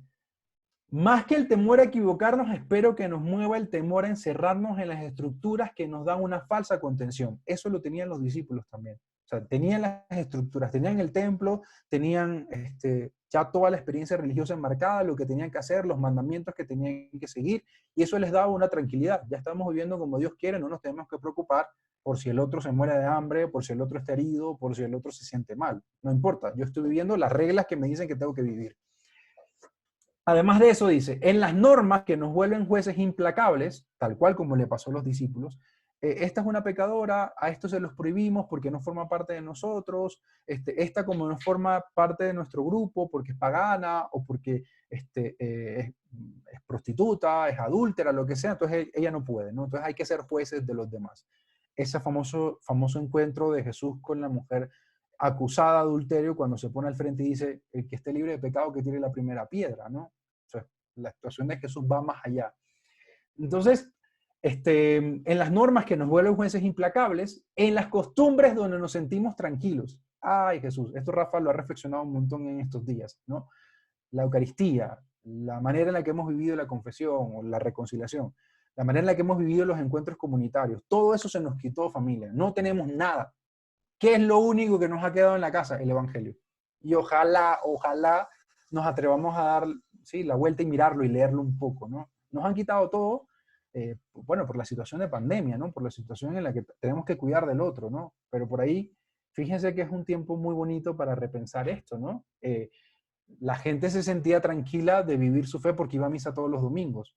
Ayer hablaba con una persona y le preguntaba sobre cómo iba llevando la fe y me dice: bueno, antes de esto yo iba los domingos juiciosamente cada 8 días o cada 15, ¿no? Y ahora que no puedo, pues bueno, no sé qué hacer. Claro, hay una incertidumbre total porque un montón de gente ha puesto su fe y su tranquilidad y paz diciendo: yo soy católico y yo estoy bien porque yo voy a misa cada 8 días. Pues resulta ser que el Papa dice, ojalá, ojalá, ¿no? Quiero una iglesia que no piense de esa manera, ¿no? En las costumbres donde nos sentimos tranquilos, mientras afuera, en Galilea, mientras afuera del templo, en Galilea, hay un montón de gente que necesita de nosotros. Esa es la primera frase que quería traer de Francisco. La segunda, para ya ir cerrando, tiene que ver con la entrevista que el Papa Francisco le da a Antonio Spadaro en el año 2013, inicia su pontificado. Antonio Spadaro es un jesuita, era el director, bueno, es el director de la Civiltà Católica, que es la revista de los jesuitas en Roma, y bueno, tienen esta conversación, y cuando el Papa habla de la iglesia que sueña, va a hablar de la iglesia hospital de campaña, y va a decir lo siguiente: un cristiano restauracionista, legalista, que lo quiere todo claro y seguro, no va a encontrar nada. La tradición y la memoria del pasado, Jerusalén para los discípulos, tienen que ayudarnos a reunir el valor necesario para abrir espacios nuevos a Dios, Galilea para los discípulos. Aquel que hoy buscase siempre soluciones disciplinarias, el que tienta la seguridad doctrinal de modo exagerado, el que busca obstinadamente recuperar el pasado perdido, posee una visión estática e involutiva. Fíjense eso, ¿no? El que busca obstinadamente recuperar el pasado, ¿no? Lo que hay que recuperar es a Jesús, y a Jesús de los evangelios, no el pasado, ¿no? Bueno, tiene una visión estática e involutiva, según el Papa Francisco, ¿no? Y así la fe se convierte en una ideología entre tantas otras. Por mi parte, tengo una certeza dogmática. Dios está en la vida de toda persona. Dios está en la vida de cada uno. Y cuando la vida, aun cuando la vida de una persona haya sido un desastre, aunque los vicios, la droga o cualquier otra cosa la tengan destruida, Dios está en su vida. Se puede y se debe buscar a Dios en toda vida humana, aunque la vida de una persona sea un terreno lleno de espinas y hierbajos, alberga siempre un espacio en el que puede crecer la buena semilla. A propósito, el numeral 42 de Gaudete et Exsultate va a recuperar esta expresión y la va a profundizar. ¿Por qué traigo esto a colación? Porque el Papa sueña con una iglesia que repiense muchas cosas, sueña con comunidades que repiensen muchas cosas, que no intenten recuperar el pasado a toda fuerza como si fuera lo único bueno que tenemos, sino que veamos la tradición y el pasado de la iglesia para encontrar fuerza y luz, para buscar y abrir unos nuevos caminos para Dios. Galilea para los discípulos. A los discípulos les toca decir, bueno, el pasado estuvo muy bueno, pero ahora Jesús nos invita a buscar nuevos espacios donde Dios se hace presente. Y lo segundo tiene que ver con esto otro que dice al final: Dios está en la vida de todo ser humano, ¿no? A veces hemos confundido la evangelización con decir dónde Dios no está. Entonces Dios no está aquí, Dios no está allá, porque esta persona está en esta situación de pecado, o porque no cree como nosotros, o porque es evangélica, o porque es protestante, o porque no va a la iglesia. Entonces ahí Dios no puede estar. Resulta ser que el Papa nos dice, no podemos decir dónde Dios no está. Dios está en toda vida humana. Entonces, el pensar en esta expresión de Marcos, cuando dice, Él se les adelantará a Galilea, me parece que es otra forma de decir que Jesús no va a estar en Galilea cuando los discípulos vayan, o Jesús va a llegar a Galilea cuando vea al primer discípulo entrar, sino que Jesús va a ir a Galilea, ya está en Galilea. A Jesús no le interesa si los discípulos van o no van, Él ya se ha hecho presente ahí.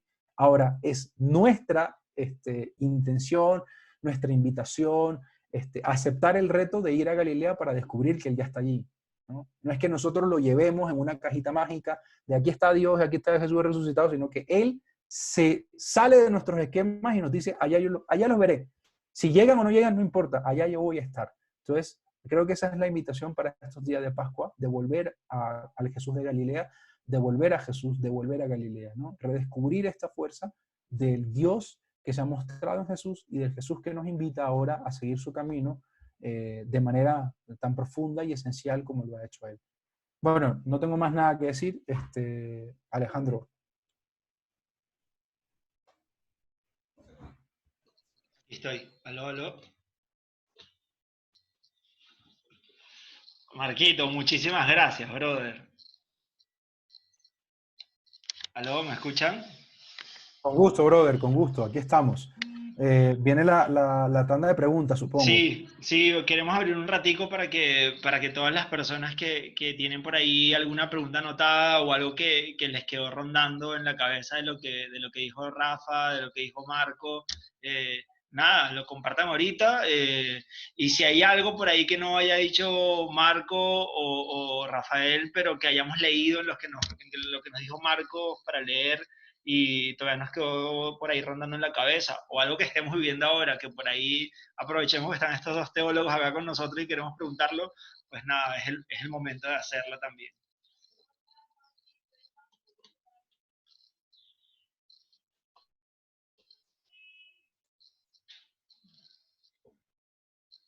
A ver, ¿quién empieza? ¿Quién abre la ronda? Sin miedo, sin miedo, sin miedo.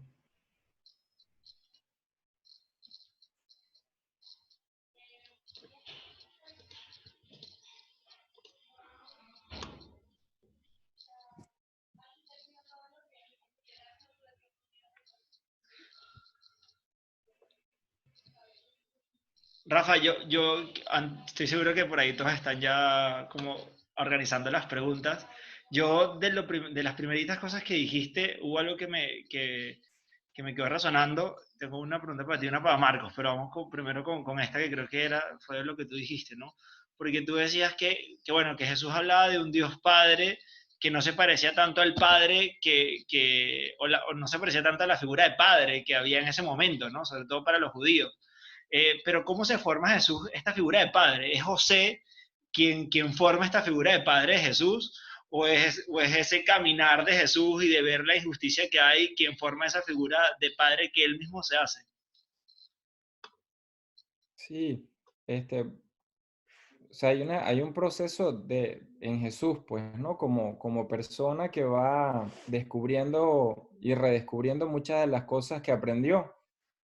Ciertamente el hogar y especialmente la espiritualidad de María es una de las cosas que se dice que le ayudó, que es la espiritualidad de los pobres de Yahvé, que podemos decir que es una espiritualidad que se basa en la confianza, pues, ¿no? Y digamos que ahí hay digamos, todo un terreno en el que él creció y que no se puede negar, como cualquier persona, pues que pasa años en la familia, bueno, ahí hay en María esa experiencia, ¿no? Que es real y que era una espiritualidad que existía, pues, en su época, ¿no? Ahora, que Dios sea padre, eso era la imagen normal, pues, ¿no? De un judío en cualquier época. La cosa es qué tipo de padre, qué modo de ser padre. Y entonces ahí es donde él ciertamente descubre un modo que es a partir de la relación que él tiene.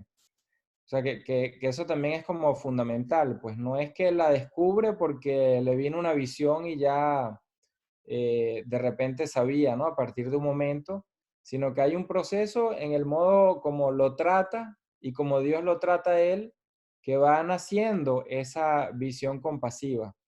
O sea, a veces es poner el ejemplo de si yo me he sentido tratado por Dios como me trata una persona o si yo simplemente hago tratos con Dios, ¿no? Para pedirle algo, para que me dé algo, o si me siento tratado, es decir, me siento como ser humano tocado, abrazado, acogido, etcétera, ¿no?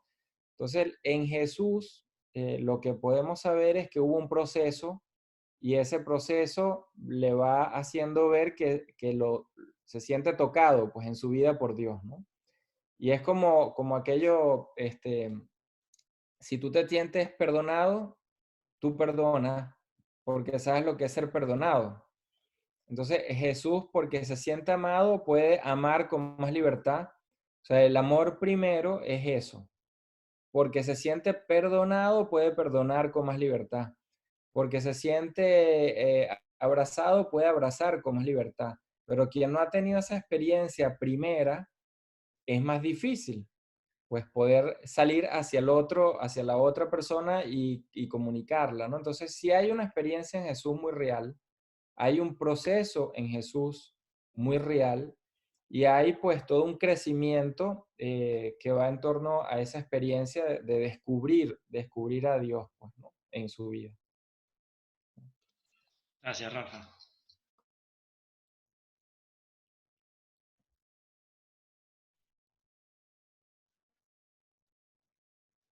Por aquí.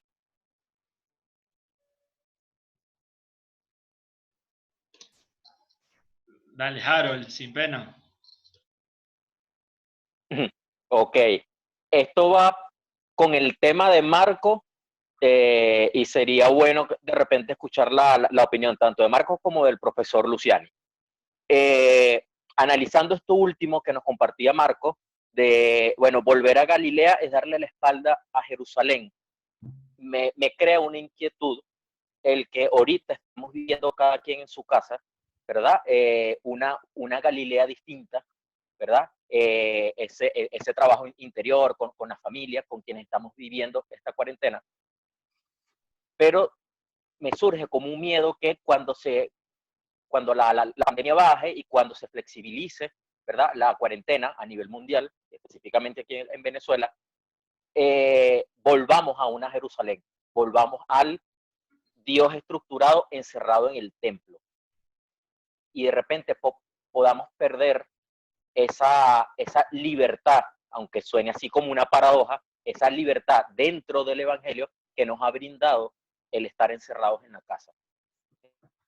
Entonces, ¿de qué manera nosotros vamos a afrontar esto cuando volvamos a la realidad, a lo cotidiano? Bueno, ya podemos salir a la casa, ya podemos ir a la misa de los domingos. De repente, ¿cómo vivir ese choque cuando algunos sacerdotes digan, ok, ahora vengan otra vez a la iglesia, vengan al rosario, vengan a la hora santa, porque hay que disfrutar del templo?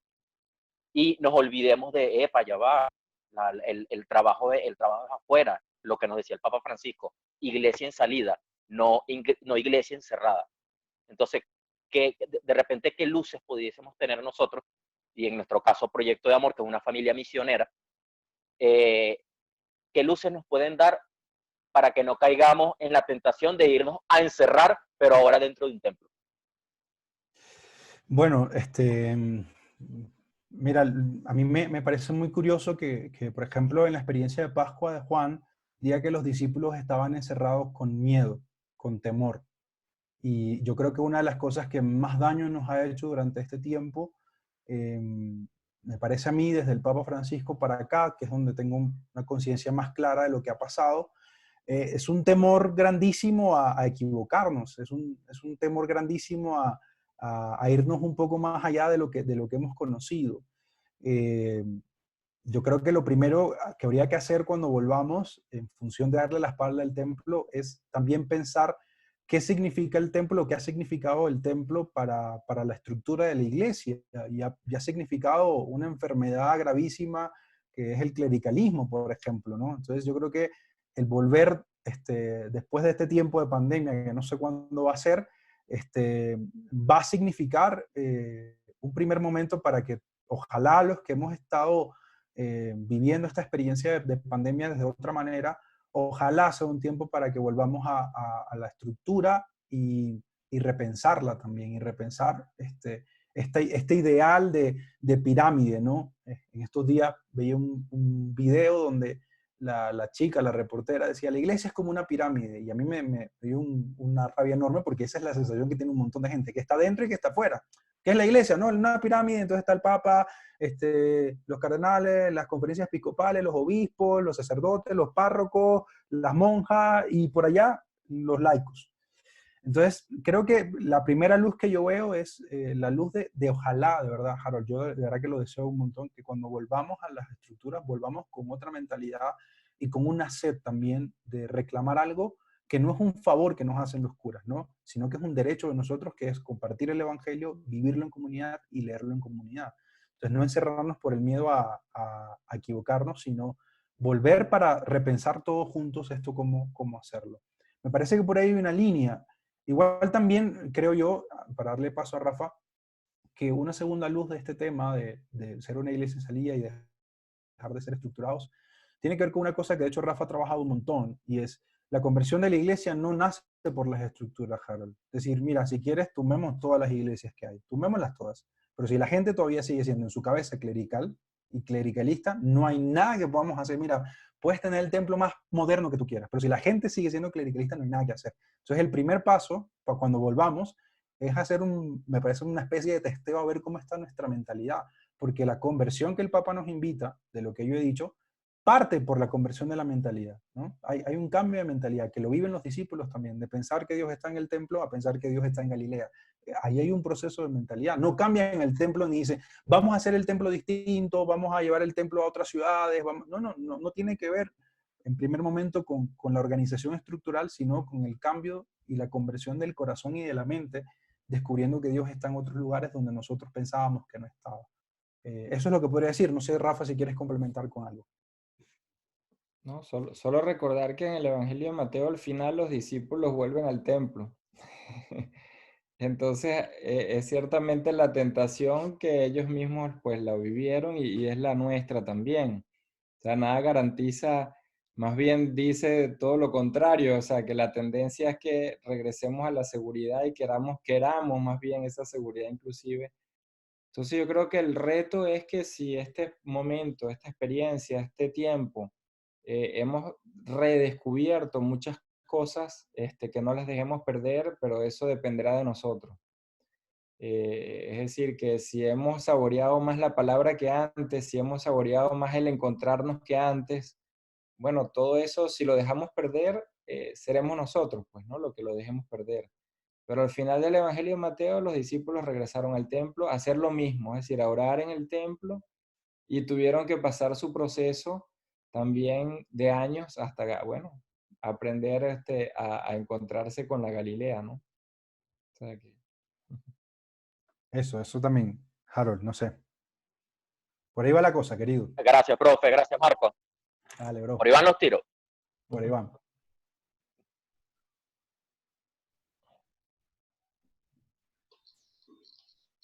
¿Alguien más? ¿Otra pregunta por ahí? Sin pena, familia.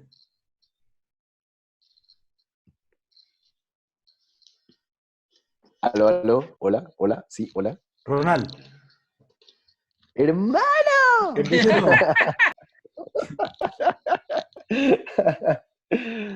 Brother, primero gracias, de verdad, lo disfruté un montón. Y me encanta el concepto de un Mesías al revés. Entonces,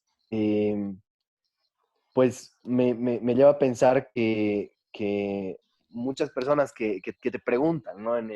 Por lo que estamos pasando, ¿qué hace Dios en este momento? ¿Por qué está viendo que le estamos sufriendo, que nos estamos muriendo tantos? ¿Por qué Él no viene y arregla todo esto si es el Todopoderoso?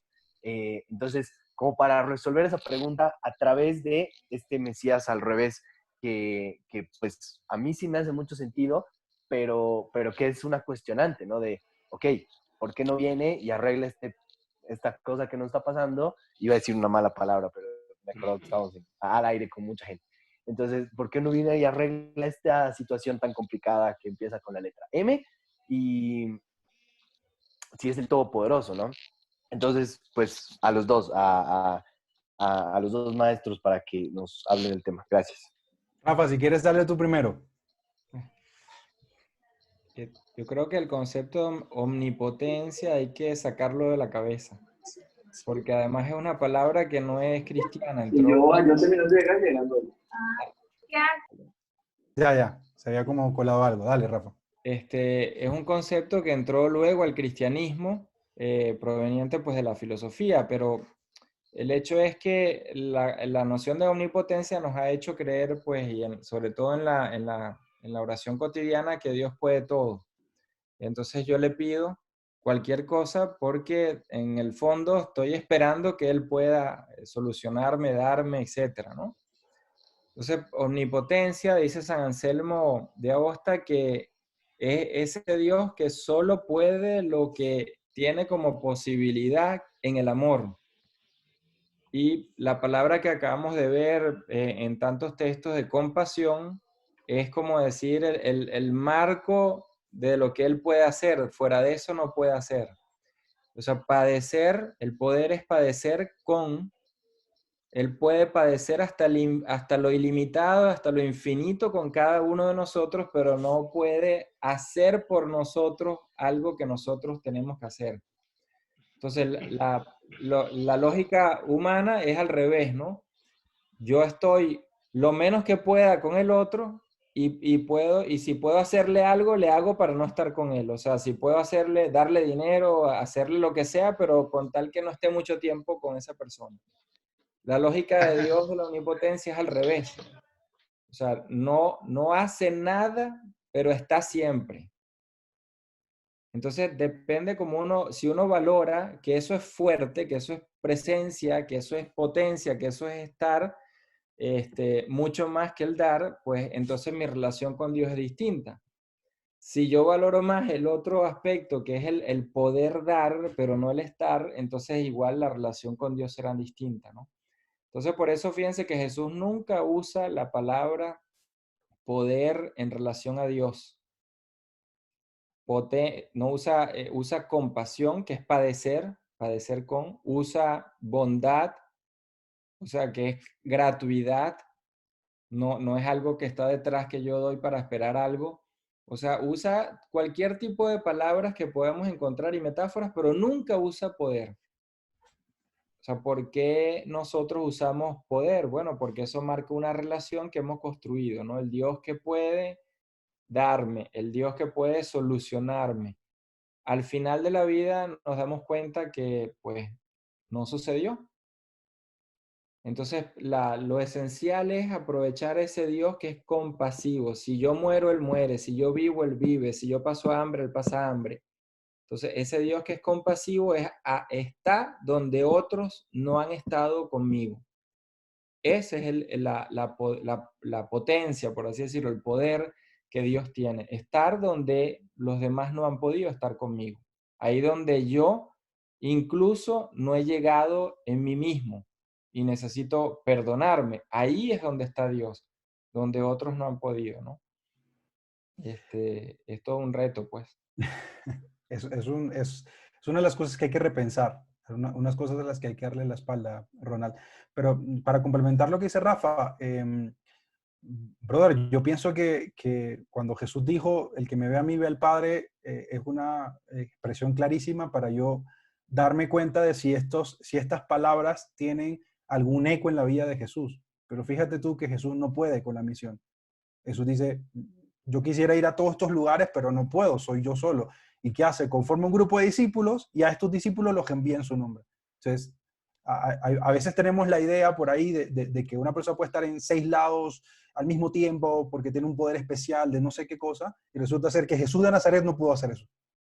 Jesús de Nazaret convoca a un grupo de discípulos y discípulas y a ellos y a ellas le da la misión de ir a anunciar eso que han visto que él ha hecho. Entonces, para complementar con la idea de estar con el otro, de compadecer con el otro, ¿no?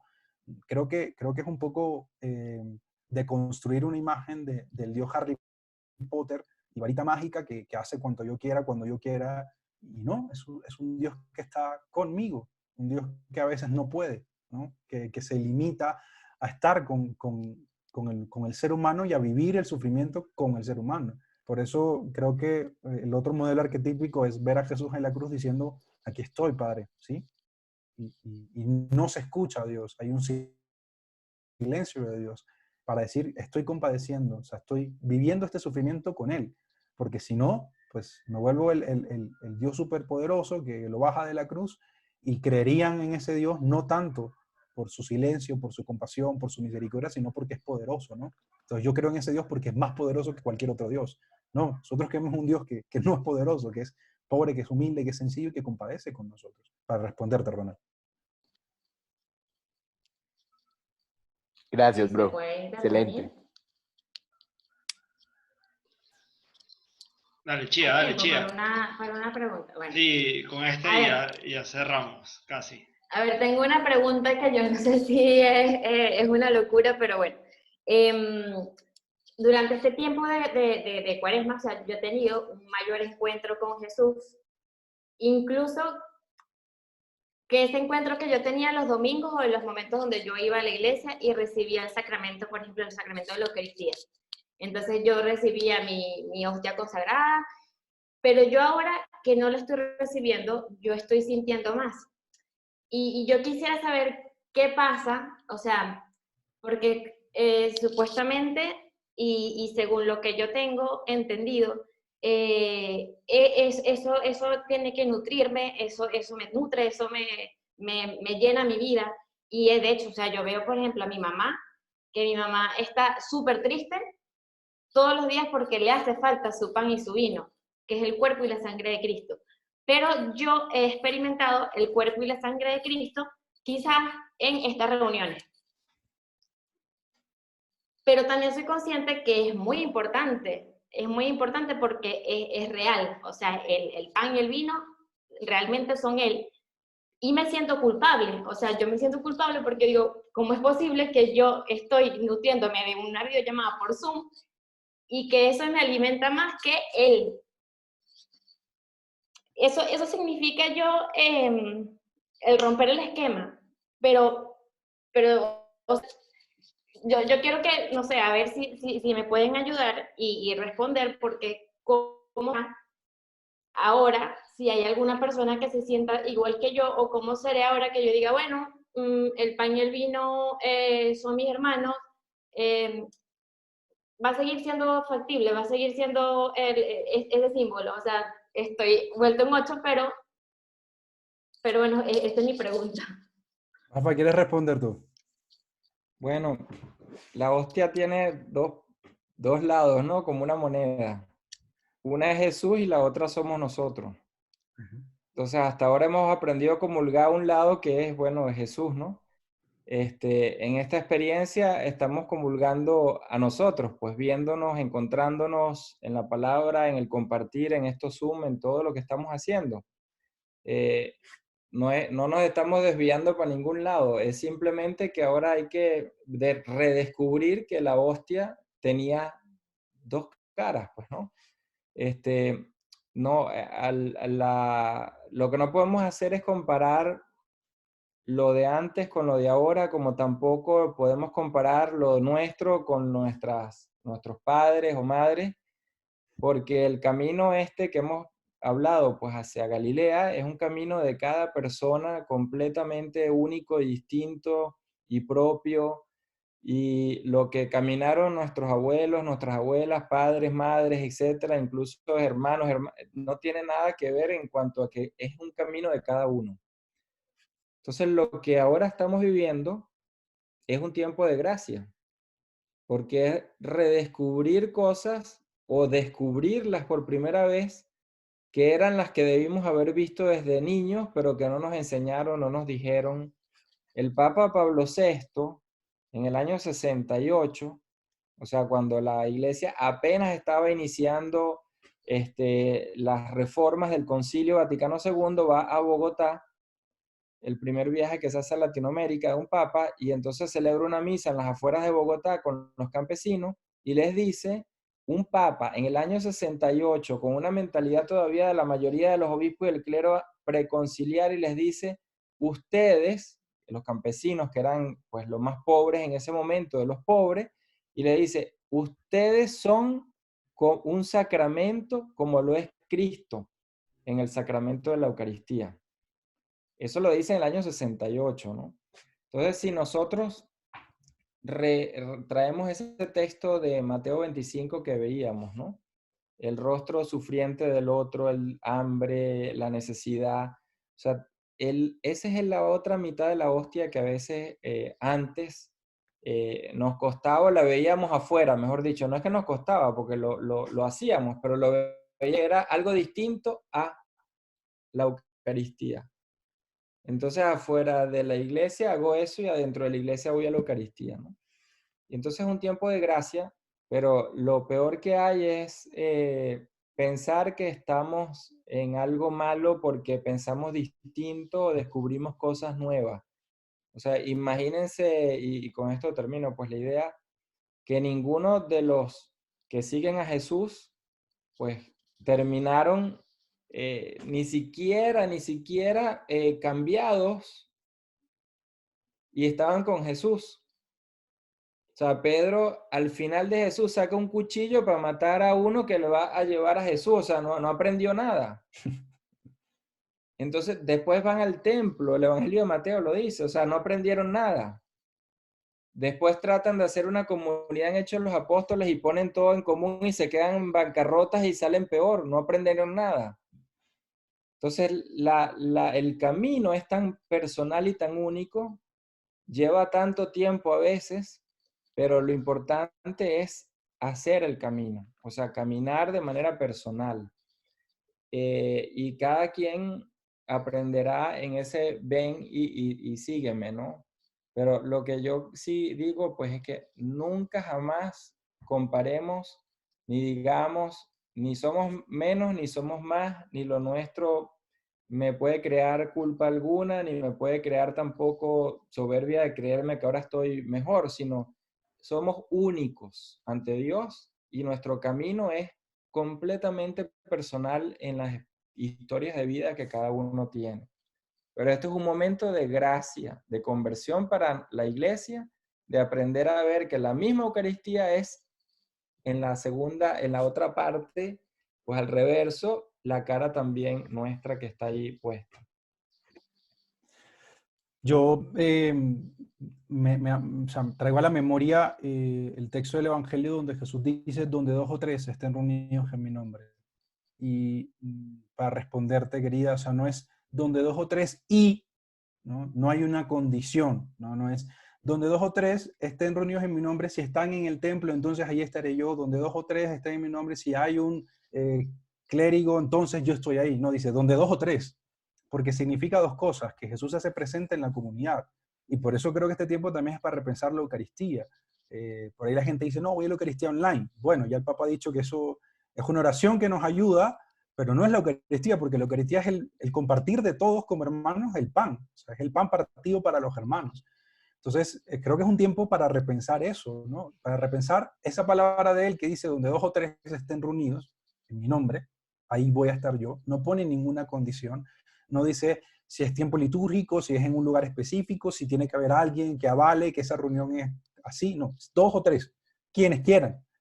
Y al mismo tiempo repensar la Eucaristía como el lugar, el espacio y el tiempo donde yo comparto el pan con mis hermanos. Y eso hay que hacer una autocrítica, es decir, antes de esto, no es verdad que todo el mundo lo vivía así, no era verdad que todo el mundo vivía la Eucaristía como el compartir con mis hermanos, o porque la gente no se conoce, porque en la parroquia a la que yo voy no conozco ni quién es el que está sentado a lo mío, porque a mí lo único que me importa es comulgar para yo estar en paz y mi conciencia tranquila de que yo voy a misa todos los domingos como la iglesia manda. Es decir, hay que repensar eso y recuperar la idea central de la Eucaristía, que nace del compartir del pan de Jesús con sus discípulos, que lo viven en Hechos de los Apóstoles como la fracción del pan, el compartir el pan entre todos. Hay que recuperar esa idea central que ciertamente se ha ido perdido, ¿no? Se ha ido perdiendo como, bueno, voy a la Eucaristía porque es un precepto, porque toca hacerlo, y no porque voy a compartir con mis hermanos el pan que se parte para que todos seamos uno con Jesús y para que nosotros nos hagamos Eucaristía y pan para los demás, ¿no? Hablando de las 2 caras que decía Rafa. Eso iría yo para complementar. No sé si hay más preguntas, Ale, cuenta. Creo que ya vamos cerrando. Rubén por ahí dice que tiene. Ok.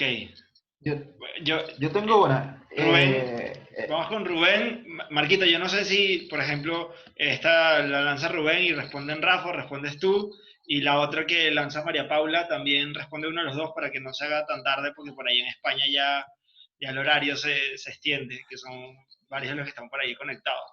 Entonces, María Paula tiene una pregunta, me escribió ahí el privado que tiene una pregunta, entonces por ahí que la comparta después de Rubén, y listo, vamos. Venga. ¿Me escuchan? Sí. Una de las cosas que ha permitido esta pandemia, o la que nos hemos dado cuenta como grupo de lo que comentaba Chía también, es que ha permitido a que nosotros nos encontremos en las actividades, entre las actividades con esa comunidad de casa, ¿no? Entonces mi pregunta va relacionada en cómo sugieren ustedes, porque al final de todo somos un grupo, ¿verdad? Somos representantes de un grupo católico, que de alguna manera que estamos aquí, los que estamos acá somos coordinadores. ¿Cómo acompañar ese proceso de esas personas que se han reencontrado con Jesús, que han renovado su fe, para hacer una plataforma para que ellos también empiecen a compartir esa fracción de pan, ¿no? Creo que una de las cosas que me llamaba la atención pensaba en eso también, ¿no? No solamente que sí, obviamente reencontrar el valor a la misa, el camino personal, pero también en este proceso nos hemos encontrado con, o ha permitido que nuestros padres, nuestros hermanos, los que viven con nosotros se reencuentren con la fe. Entonces nosotros como grupo, ¿cómo le podemos brindar ese apoyo a esas personas que comparten con nosotros y que obviamente va a llegar el momento donde nos vamos a volver a reencontrar en el templo, en el círculo de oración, en los diferentes espacios donde hacemos vida, pero, o sea, todavía no hay como que, cómo acompañar ese proceso y entusiasmar a esas personas también a que eso que vivimos acá, también necesitamos vivirlo acá, en esos espacios donde de repente a veces las tradiciones, el clericalismo y todo eso los ha apartado de las necesidades reales de Jesús, que Jesús no, del pueblo, pues. Rafa, ¿quieres Ma- tú o yo? Bueno, tú porque es más también para el grupo, ¿no? Bueno, listo. Mira, Rubén, yo creo que lo más importante en este momento es la palabra acompañar. Es toda una pedagogía, es decir, estar seguro de que lo que usaron como proceso evangelizador para que uno entrara a la iglesia hoy de pronto no funciona igual, hoy de pronto también hay que repensarlo. Yo creo que lo primero es acompañar, acercarse, es decir, en medio de esta distancia tecnológica, lo importante es acercarnos al otro, descubrir cuáles son las necesidades del otro, cuáles son las preguntas del otro, eso es fundamental. El Papa Francisco lanza un pequeño regaño en Evangelii Gaudium cuando dice, hemos estado respondiendo preguntas que nadie se hace. Entonces, si esta gente ha recuperado la fe, si esta gente se ha reencontrado con Jesús, ojalá cuando esto se acabe y vuelvan al grupo de oración, entren a alguna comunidad, vuelvan a la Eucaristía, todo lo demás, ojalá tengamos el oído atento para saber responder a las preguntas que se están haciendo. Porque si no vamos a caer en lo mismo de antes. Hay un manual, este es el manual que hay que cumplir y este es el manual que hay que seguir para todo el mundo. Y no, cada persona es cada persona, cada proceso es cada proceso y por tanto es necesario escuchar y acompañar, es decir, estar cerca del otro y saber cuáles son las preguntas del otro, porque solo desde ahí se pueden responder, ¿no? Si no, vamos a estar dilucidando aquí de lo que necesita esa gente es un retiro de sanación y resulta ser que no, resulta ser que la gente se está preguntando qué significa ser católico, por ponerte un ejemplo, ¿no?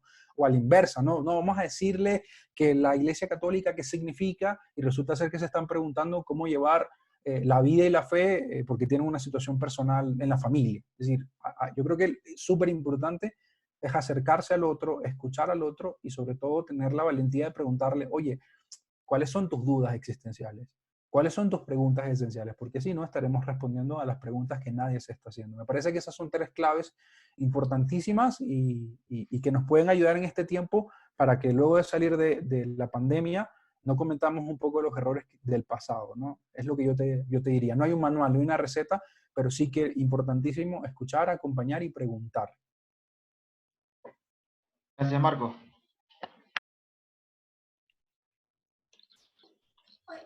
María Paula, no sé si tienes por ahí todavía la pregunta o si ya entre lo que han conversado ahorita ya respondieron eso. Te escuchamos, Mari. Aló, aló, María Paula, ¿estás por ahí? Sí, Eso. se me fue el internet un ratito, pero se... Ya. Bueno, primero gracias, Rafael y Marco. La pregunta que yo tenía era, creo que a veces me di cuenta en un momento que podía tener una relación con Dios como cumpliendo cosas para que Él me ame o como una lista de actividades que desarrollar o no sé, ¿no? Y la pregunta es, ¿cómo en el cambio de esta mirada de cómo comprendemos a Dios, ejercitar ese amor incondicional, esa relación de padre, esa relación filial, para transformar esa mirada, ¿no? Que creo que muchos hemos podido en algún momento sentir que nos presentaban a Dios así, ¿no? Como, o la religión o la fe, como una lista de cosas que cumplir. Bueno, a mí en lo personal una de las cosas que me ha ayudado es que no todo puede ser también palabras, respuestas, ¿no? La experiencia del silencio es fundamental. O sea, cuando uno lee los evangelios y no ir simplemente a buscar una respuesta ahí, sino ir viendo desde el silencio, cuando uno los lee, qué descubre, qué aparece, hacer composiciones de lugar. O sea, desde ahí es que uno va, al menos en mi experiencia, descubriendo el rostro ese de Dios, como tú dices, pero no es a partir solo de leer y buscar respuestas y agarrar un libro y estudiar. Y cuando uno va a la escritura, si no hay el momento del silencio, es un libro simplemente más de lectura. Entonces, ese es también el riesgo, pues, ¿no? Que no lo agarre ahora el Evangelio simplemente a leer como un libro de historia o de escritura, donde voy aprendiendo cosas que va diciendo. El silencio es fundamental. O sea, yo necesito agarrar esas expresiones que voy descubriendo en los Evangelios, masticarlas, reflexionarlas, confrontarlas, hacer composición del lugar donde me encuentro en mi vida con esas palabras. Sin ese trabajo es muy difícil porque nos quedamos con la imagen que nos enseñaron en el catecismo, que puede ser muy buena, no estoy diciendo que no, pero el tema ahora es cómo desde los evangelios yo recreo eso que he recibido y es un poquito la experiencia, y con esto termino, de Pablo, ¿no? Pablo, solo al final de su vida, por eso es que hay que tener paciencia cada uno de nosotros con nosotros mismos. Solo al final de su vida, ya cuando lo van está preso y va a morir, pues no, es que descubre la importancia de la fraternidad. En esa cartita que yo le recomiendo a todo el mundo cada vez que hablo con alguien a que la lean, que tiene una sola página, que es la carta a Filemón. Pablo tenía esclavos, algo terrible. Descubre que el esclavo Onésimo es asumido poco a poco por él como un hijo, o sea, da un paso, ¿no? De entenderlo como esclavo a entenderlo como hijo. Pero todavía eso no significa mucho. Solo dice entonces cuando al final lo entrega como hermano. Ese es el momento real de la conversión en cualquiera de nosotros, porque cuando el otro es hermano significa que de verdad Dios es padre de los dos, porque somos hijos ambos y nos hermanamos. Entonces hay que tener paciencia. O sea, los discípulos tuvieron 3 años con Jesús y no aprendieron nada. Fue después, muchos años después. Pablo tuvo al final de su vida para terminar de entender lo que era la fraternidad. Entonces, la imagen de Dios no es cuestión de saberla, es ese momento de silencio, de masticar, de digerir, de discernir, y poco a poco, poco a poco, poco a poco, no hay otra receta, no hay maneras rápidas. Bueno, Rafael, profe, Marco, hermano, muchísimas gracias por este tiempo, gracias por este espacio. Creo que seguramente por ahí tendremos más preguntas, pero bueno, ya se las haremos luego, se las haremos llegar a través de Marco también, Rafa. Por ahí te haremos llegar otras preguntas a través de Marco y ya tendremos otras oportunidades también para vernos. Muchas gracias a todos por estar aquí. Antes de irnos, Rafa, nada, nos va a regalar una canción a medida que escuchamos esa canción, también que cada uno tenga esa oportunidad de conectarse con ese Jesús del que hemos hablado, del que hemos escuchado durante estas 2 horas, y también con ese Jesús que ha encendido nuestros corazones, y con ese Jesús que nos invita a volver a Galilea. Y bueno, nada, cuando termine la canción, les pido que se queden un momentico más para dar como unas informaciones, unos avisos parroquiales ahí de unas cositas.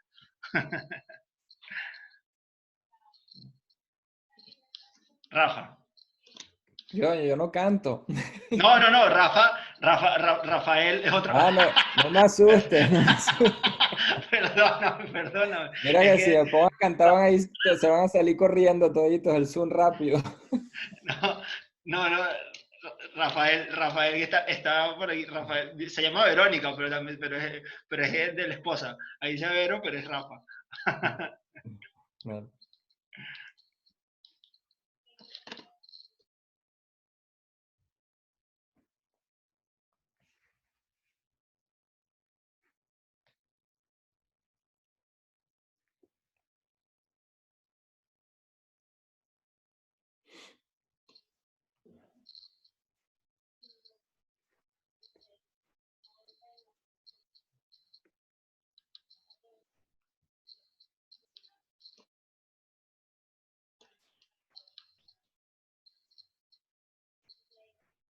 Rafa, no te escuchamos. ¿Alguien lo escucha?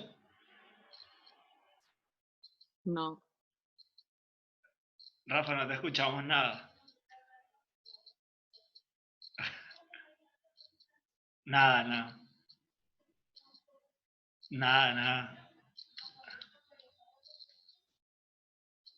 Le va a tocar cantar al profesor porque se llama Rafael también. Venga, Rafa, dale que tú puedes, Rafael. Está con el micrófono cerrado. Dígale que está con el micrófono cerrado. Vero, No, Vero, no se te escucha nada. Vero, creo que Te tienes que leemos los darle, labios, pero no se escucha. creo que tienes que darle como entrar desde el audio por computadora. Ahí está conectando. No.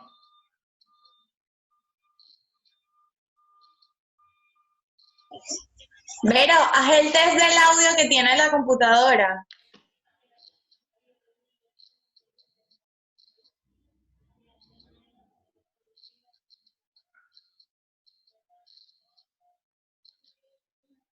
Bueno. Nada, yo creo que nada, igual de nuevo dar las gracias a Rafa y a Marco.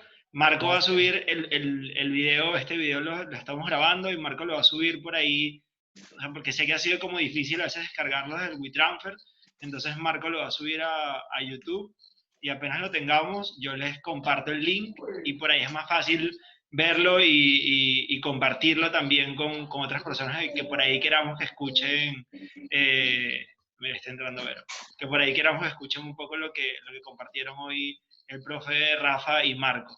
Les voy a lanzar por aquí una pequeña encuesta. Después de que Rafa y Marco se despidan, les voy a lanzar una pequeñita encuesta de lo que pueden ser como los próximos encuentros. Vale. Oye, muchas gracias y bueno, estoy a la orden. Un gran abrazo. Abrazo para ti también, Rafa. Muchas gracias. Gracias, Rafa, gracias. Gracias, Rafa. ¿Ya terminó? Bueno, Ale, antes de yo despedirme, familia, gracias, les quiero un montón. A todos los tíos y las tías, de verdad, por es mi familia, de verdad, los quiero un montón. Y estuve toda la mañana escribiendo un artículo donde ponía todo esto como con más precisión, así que a veces va a pasar para quien quiera estudiar más de lleno qué significa volver a Galilea. La presentación también se las pasé, así que todo el material. Cualquier cosa, a mi WhatsApp, lo que necesiten, estamos para eso. Dios les bendiga. Dios te guarde. Abrazo, Marquito, te quiero, hermano. Gracias, Marcos, cuídate. Bueno, igual. Vero y Rafa, todavía podemos escuchar la canción Los que nos quedamos, ¿no? Ya le digo. Dile. No le Claro. cante. Rafita, vente. Todos queremos escucharte. Ya va. Pero... Ahora sí te escuchamos. Yo sabía que Rafa estaba no con la cara así dándole y yo decía, ¿será que Estaba súper inspirado. me corté todo. Y Rafael Luciani creyendo que lo había mandado a cantar. Lo mejor fue